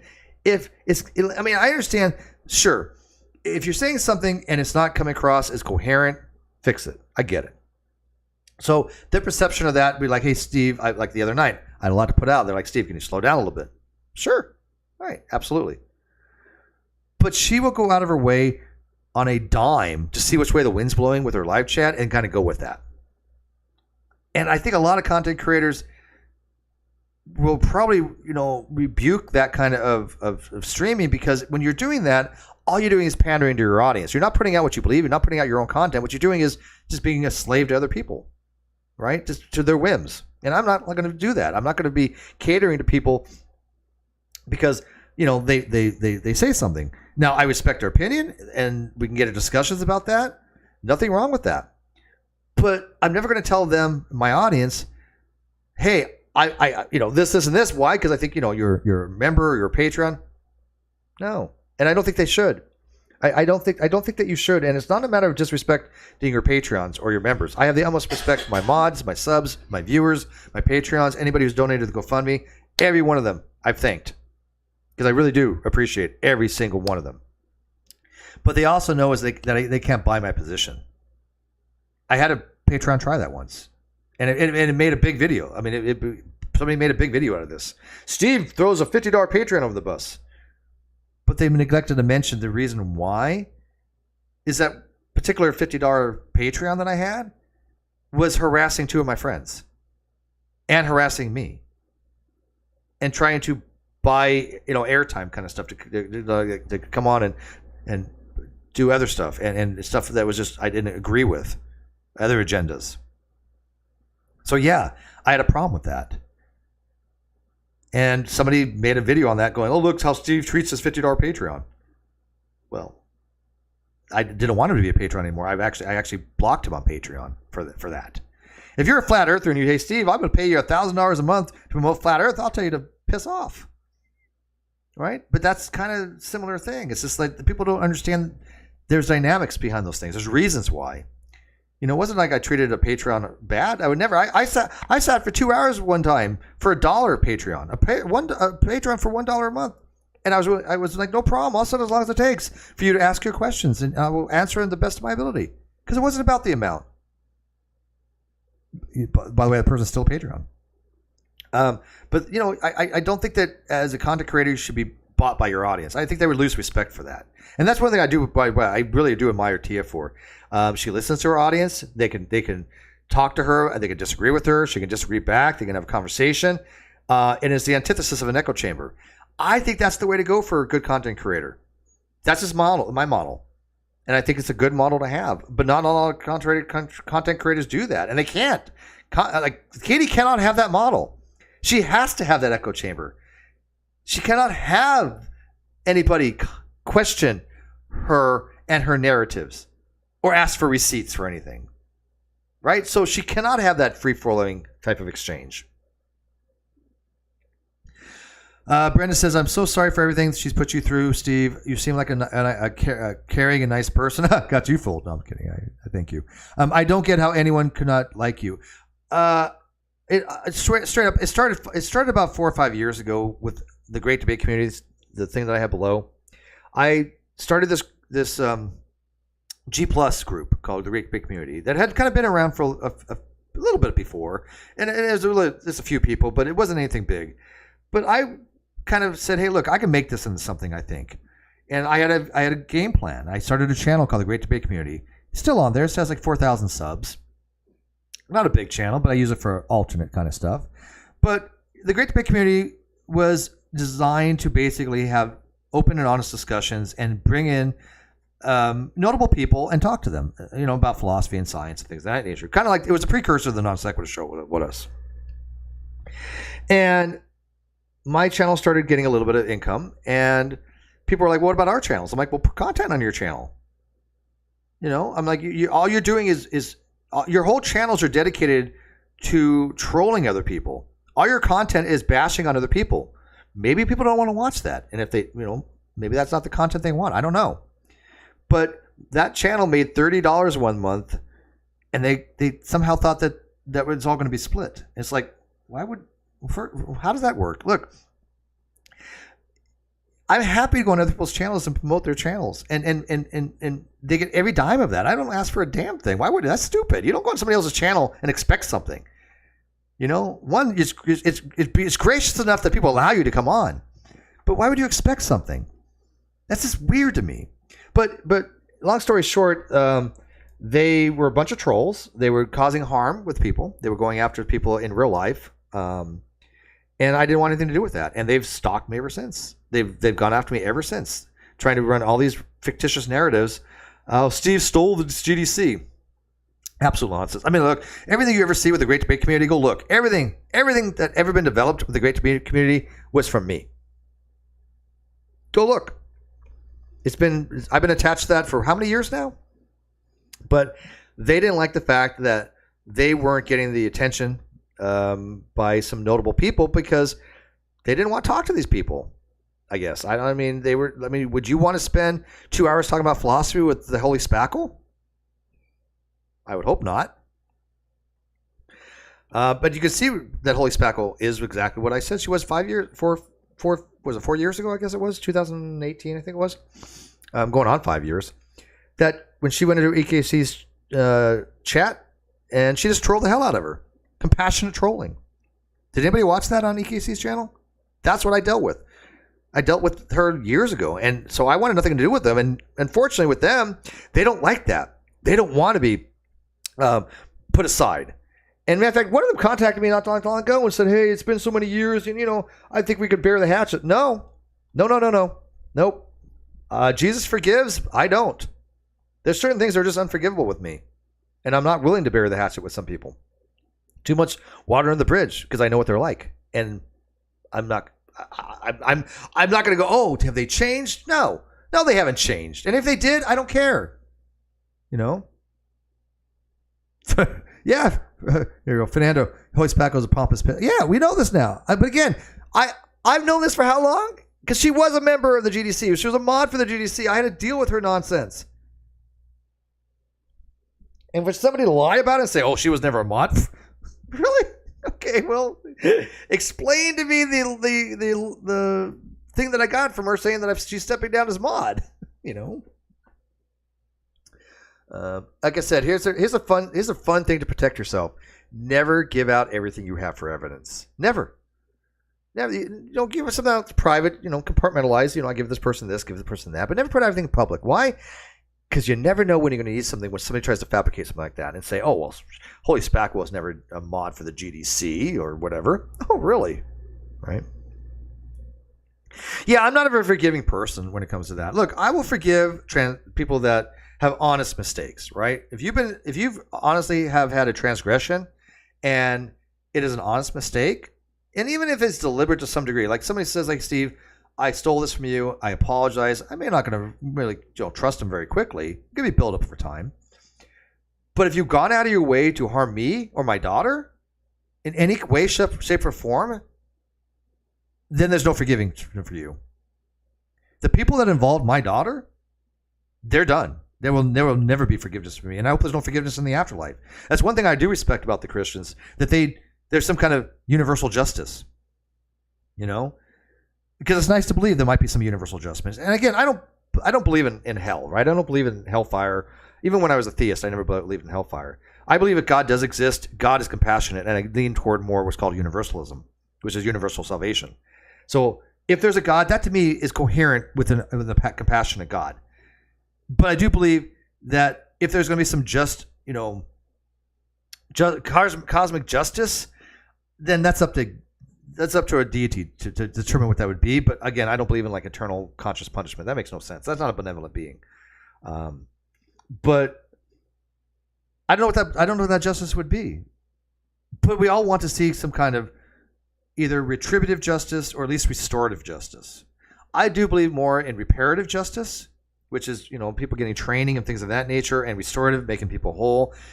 But there's still a little bit of retributive justice where, yeah, this person deserved that karma. You see somebody do something so heinous, and you go, yeah, that person needs to be in prison. Right? We've watched these videos where people have done something, and you just go, what a shitty person this person is. Put them in jail. Just get them out of society. Why? Because they don't belong in society. They've done something morally egregious to somebody, especially to a child, or especially to one of the big things I hate is I really hate hate crimes. A crime that somebody has done just because somebody is not of the same, skin color, religion, ethnicity, nationality. That is the lowest of the low. And when I watch those videos and you see somebody like one of those Karens do something, I want to speak to your manager, go back to your own country, that kind of stuff. I'm not a violent person, okay? But I can understand the need to just pop somebody when they do that, right? I get it. I get that feeling. Because you want retribution. You want retributive justice because you're just such a crappy person. And you go, you want them. Like, do you remember the story? And I can't remember her name. But the one lady that was a jogger in the park that fabricated this entire story about this black guy that was there filming her, and she calls the police saying, oh, I'm feeling for my life. He might have a weapon, which obviously can get somebody killed, right? I mean, cops come in, hot, especially in those situations. It was the most detestable thing of all time. She was like the quintessential Karen. There's nothing to me I could possibly imagine, I think, a situation that's probably worse than something like that. Maybe there might be, but that was horrific. And you think to yourself, I want justice for that guy. That was just, and he forgave her, and that's his prerogative to do. Doesn't mean that I wasn't obviously a part of that, but I mean, as a viewer that watches that kind of video, you don't have to forgive somebody. You'd be like, no, I don't think there is forgiveness for that. Maybe if she's super, super contrite, maybe, but damn, it's that kind of stuff just bothers the crap out of me, because I've seen it in real time. Sitting or standing in line at a checkout, and it's a poor cashier, trying to do her job, and somebody's like, blah blah, can you speed it up, blah blah blah, this berating them, and people will turn to them and go, shut up, because nobody wants to hear that, because this person's doing their job, but you feel these people that are just such entitlement,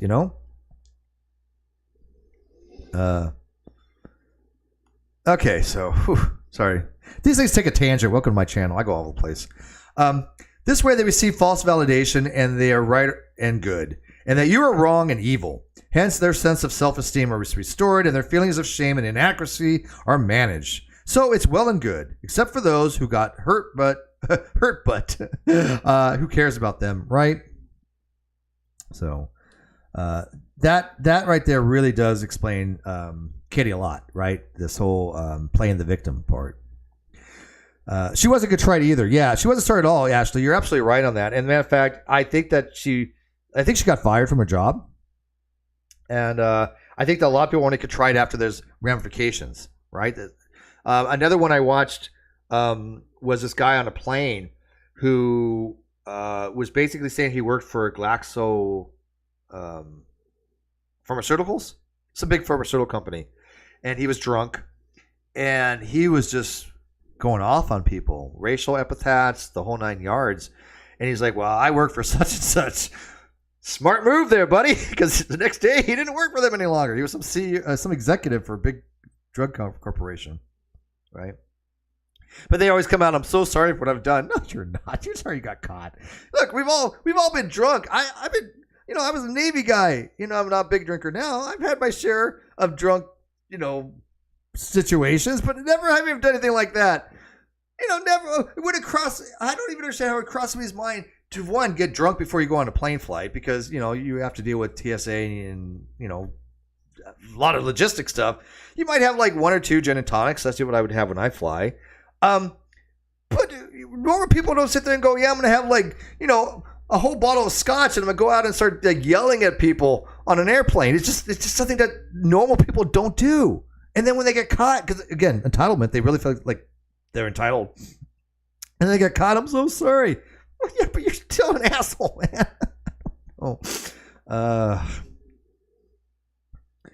Ashley says, I was surprised that she didn't even try very hard to pretend that she was sincerely sorry. Disgusting. Yeah, no, it was all, I remember that whole, I don't remember her name, and I'm sorry, but it was just so egregious. Yeah, he was taking pictures of birds. Yeah, he was just out in the park. To me, I think, how is that not criminalized? That is, to me, damn near attempted murder. That's almost swatting. I watched something similar where I watched a channel called Amagazi Press, and they were out filming some building, and I don't know if they were doing contract work with the government or whatever, but basically these guys came out, and one of the people inside, they had called the police, which is stupid, by the way. You're perfectly fine to film in public, and they called the police, and in the 911 call, she's like, saying, I think he might be armed. I think I see something, bulged in his pocket. It's completely fabricated. The guy wasn't carrying at the time. He is a Second Amendment right advocate, but he wasn't carrying a gun at the time. And they've already gone out and talked to him, but she wanted a Code 3 police response. She wanted something instantly. Yeah, you better get out here. Our lives are in danger. We don't know what this guy's going to do. We think he might have a weapon. Well, you've automatically put the cops on high alert at that point, which has gotten people killed. It doesn't matter if or when, it has gotten people killed. But I think Katie would be the first person to do something like that. I really do. Personal opinion. All right, number 5. Okay, the last one, guys. If anybody wants to come in, now's your chance. And I'm going to try to wrap this up 1 a.m., so 20 more minutes, guys. If you want to become a member of the channel, cool. But I know a lot of people are already members of the channel, so I get that. But if you want to... my GoFundMe. I'm pushing my GoFundMe. I suck at self-promotion, so I'm just going to promote my GoFundMe from now on every stream, because I suck at that. I do it just because I enjoy it. But yeah, it's nice to get something from it. But whatever. Number 5, the no you defense. If you call them out on their by the way, one of the reasons I'm pushing the GoFundMe is because people have said it's fraudulent, and just to piss people off. If you do donate to my GoFundMe, please leave a message, something along the lines of piss off trolls. You can use your own invective, pejorative, or colorful language. I don't care. So what do you want? And I'll read that on air. But it really is a big middle finger to the trolls, the haters, and these people that did not want my lawsuit to go through with Katie. The ones that are pushing it, saying, it's fraudulent. You want to see all my correspondence with GoFundMe? They have no issue with it whatsoever. They know it's all legit. Every dime in that GoFundMe has gone to legal fees. I raised $4,200. I spent $10,000. You do the math. Okay? You do the math. So every dime went to legal fees. I didn't profit off it at all. Okay, so if you call them out on their crap, or they suspect you can see through their smoke and mirrors, they will say that it's you or others who are all these things, or that all of it is false and nonsense. She does a lot. Oh, what Steve says is nonsense. Really? Well, here's my evidence.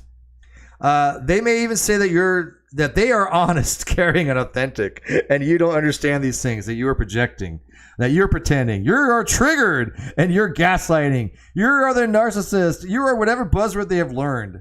That's Katie Joy. Katie Joy's picked up so many buzzwords over the last couple of years. And I swear to you, I believe this. I really do believe this. I don't think she ever heard the term narrative until I said the word. I really don't. I think she picked that up for me. I am convinced of that. I can't prove it. Whatever. Believe it. Don't believe it. I don't care. But I'm pretty sure that it was me that she got that word narrative from. Maybe people that remember the history more. But yeah, I still believe that. But yeah, she picks up these buzzwords. You know, even gaslighting. She didn't use the word gaslighting until other people started bringing it up. You know?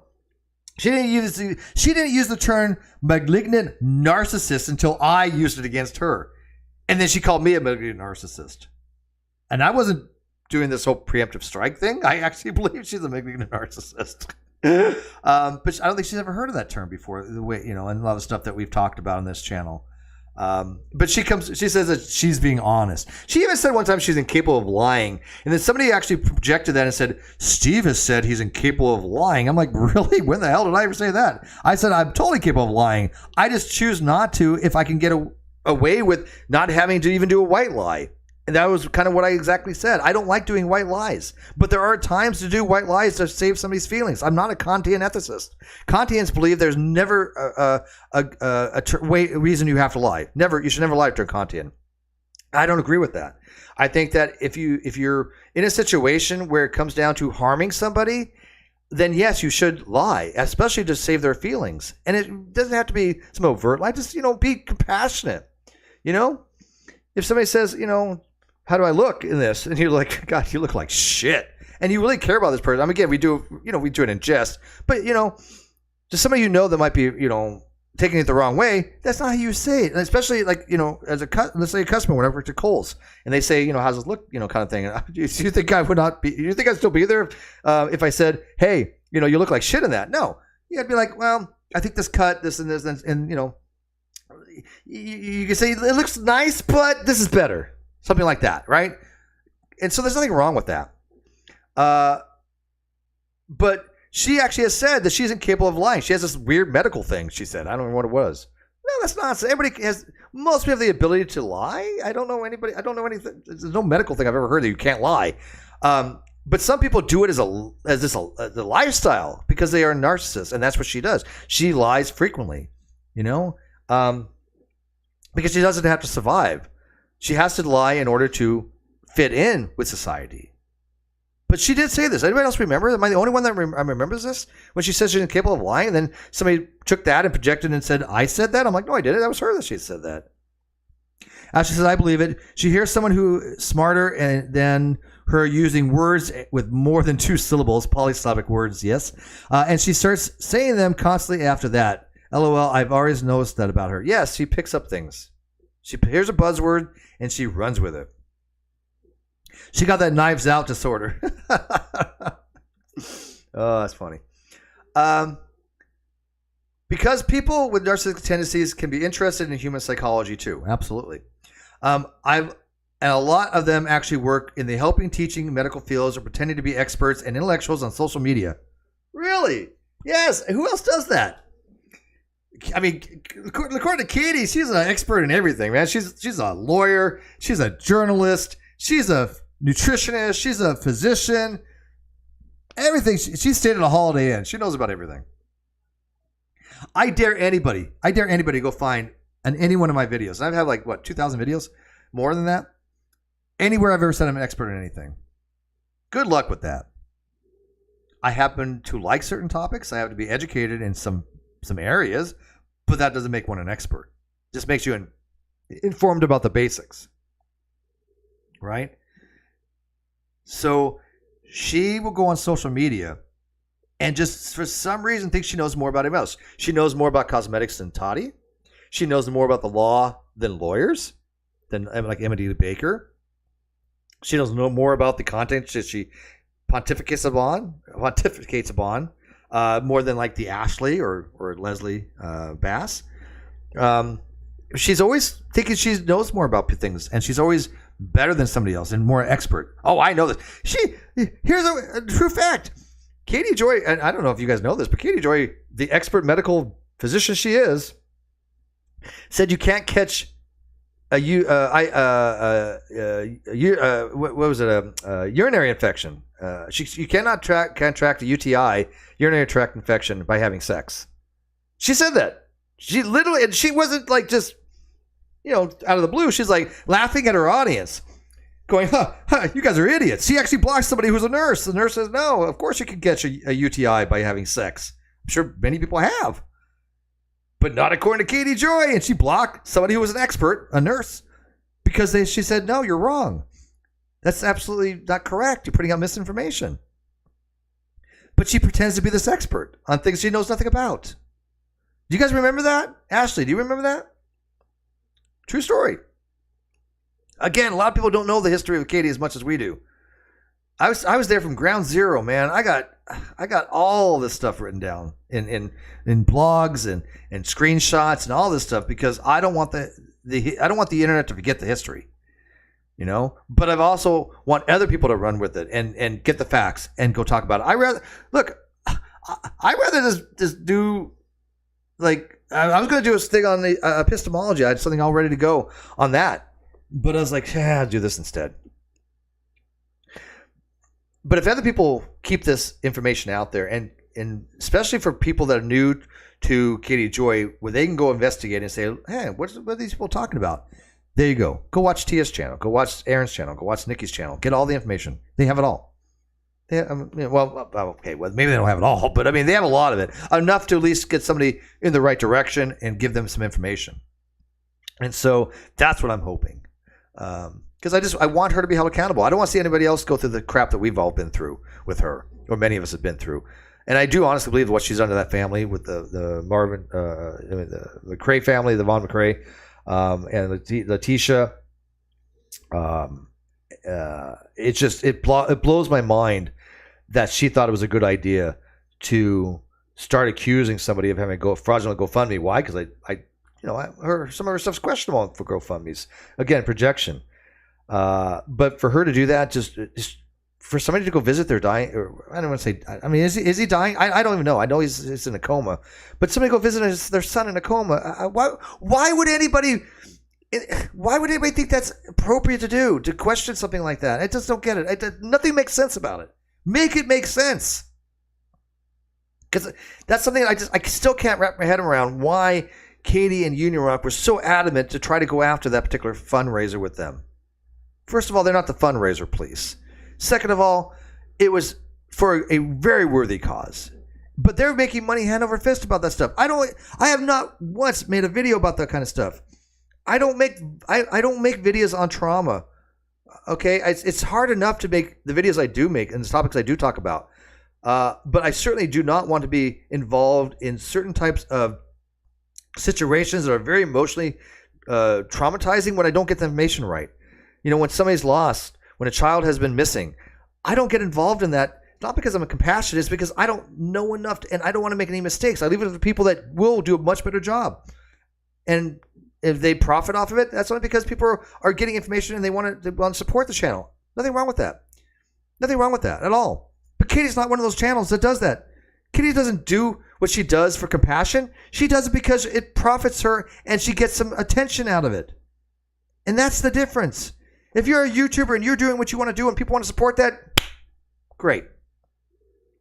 But that's not what Katie does at all. It never has been. Because people are narcissistic, some of them are really smart. She's not one of those. Some. Remember, it says some. Eloquent, she's not. And popular, questionable, which makes their statements more believable to an unaware audience. They can learn all these fancy terms and phrases, yet they often don't understand or even care about how to apply them correctly. We see her do that with legal stuff. She has misunderstood some legal stuff a lot, and terms, often. Now, I don't begrudge her mispronouncing things. I have that problem. I do. I mispronounce things. I've known that all my life. I've had that problem. I went to speech therapy. People know. So I'm not going to make fun of people mispronouncing things. What I will go after somebody is when somebody who does understand the topic, does know the words, corrects them, and then you berate them for them. What was it? What was it? Provici. Wasn't it Provici was something that she had said, and she said provice, and a lawyer, which wasn't a lawyer, but somebody that was worked in a law office or somebody that was familiar with legal stuff said, no, it's Provici, and she just had this coldness to her. Instead of saying, hey, thanks, I appreciate it. I have somebody that all the time corrects my stuff. Now, somebody gets a little, pedantic. I get that. Some of it's a little over the top. I don't like grammar Nazis. Don't ever correct grammar or punctuation on Twitter. That doesn't look good for you. That's just don't do that. But if there's certain like Latin phrase or certain thing that you're just not quite getting right, yeah, absolutely weigh in on that. Like I had it happen today. I did a video called Erratum, and somebody was like, if it's more than one, it's errata or coriandium, and I was like, well, yeah, actually that's true. But I thought it was going to be one thing. But then I started talking about other things. But yeah, we started getting a discussion the difference between errata, erratum, and coriandum. Fascinating discussion. It was great. But I was like, different countries use different things, and this is that. But somebody in my audience, they're more than welcome to bring those things up. I happen to like those little nuanced things. But with Katie, she doesn't care about the nuance. She just wants to make people believe that she knows stuff that she doesn't really understand. For now, says Katie Joy gets visibly excited to talk about other people's misery. I absolutely believe that 100%. Absolutely believe that 100%. From them, learning means finding ways to justify all their disturbing thoughts and behaviors, or use the knowledge as a tool against others for personal gain. Again, perfect application here for Katie. But they will do anything but accept reality and become a decent person. Yet they can play one quite well. Have you ever encountered any of these things when dealing with narcissist people? Did you notice anything that was not included in this list? Feel free to share in the comments below. There you go. So I am going to link this page into my blog here, or not my blog here, on my stream. I'm looking at my blog on my other tab. Real quick. So this is the article. If you wanted to, I'm going to put it right underneath Tia's channel there because I linked to her channel from the last stream.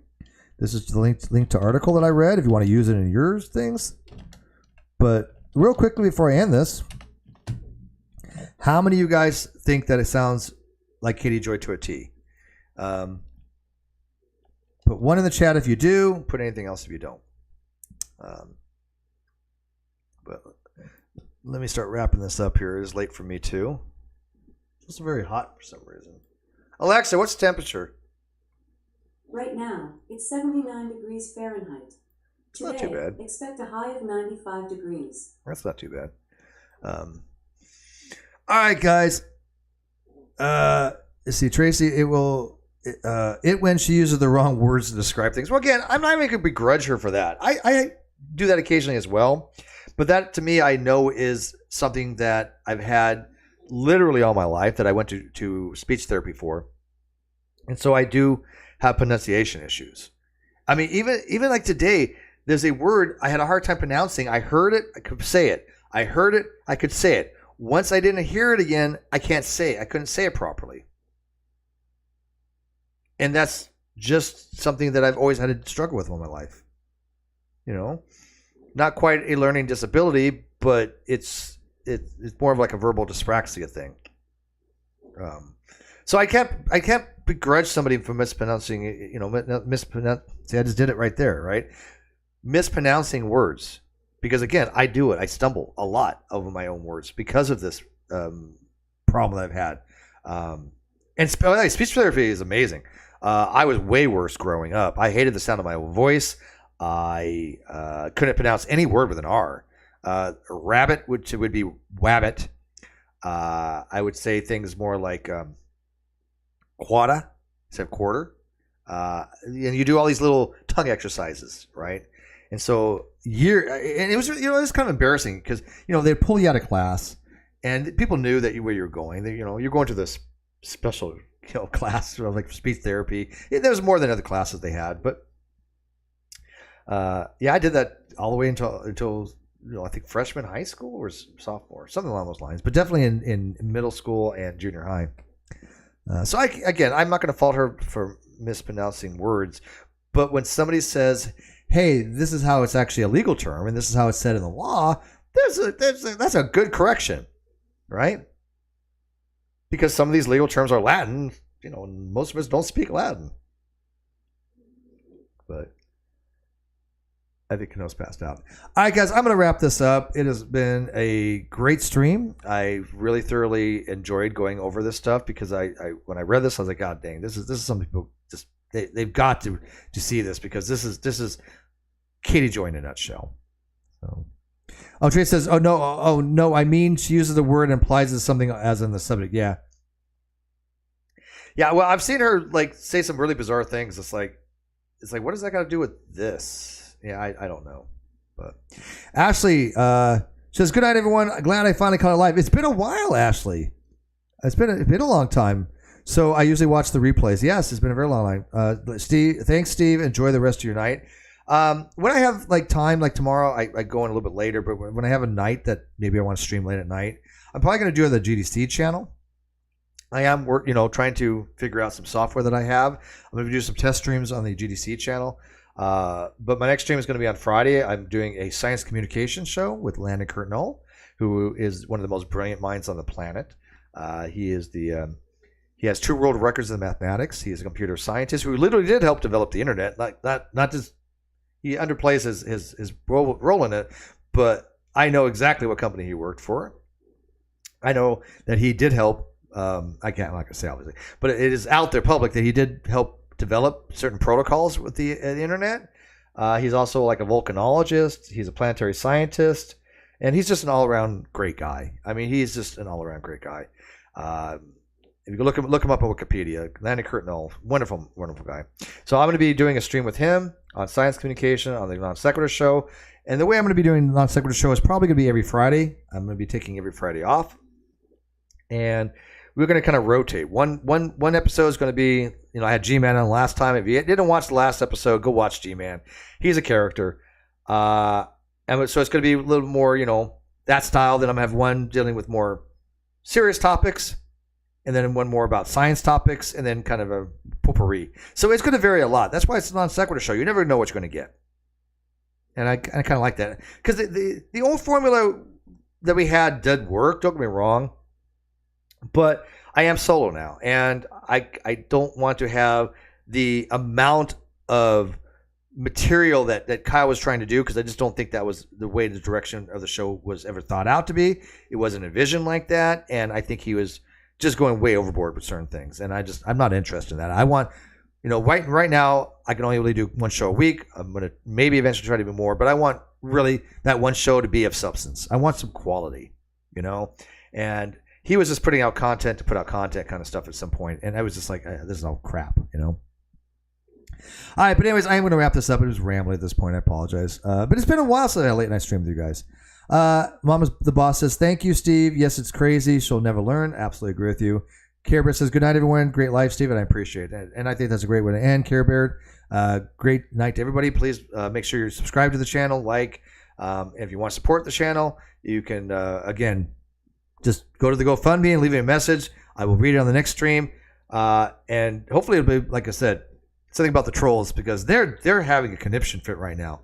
They're really pissed off that I'm getting donations to the GoFundMe, because they're like, oh, it's fraudulent. It's fraudulent. Okay, well, you're not the fraudulent police, and I have receipts. All you got to do is ask me for them. But with that, guys, I'm going to call it a night. Thank you very much, very much. Go check out Chia's video tonight. I was on panel with her. She was gracious enough to give me some time to tell my story about Katie, and I really do appreciate that.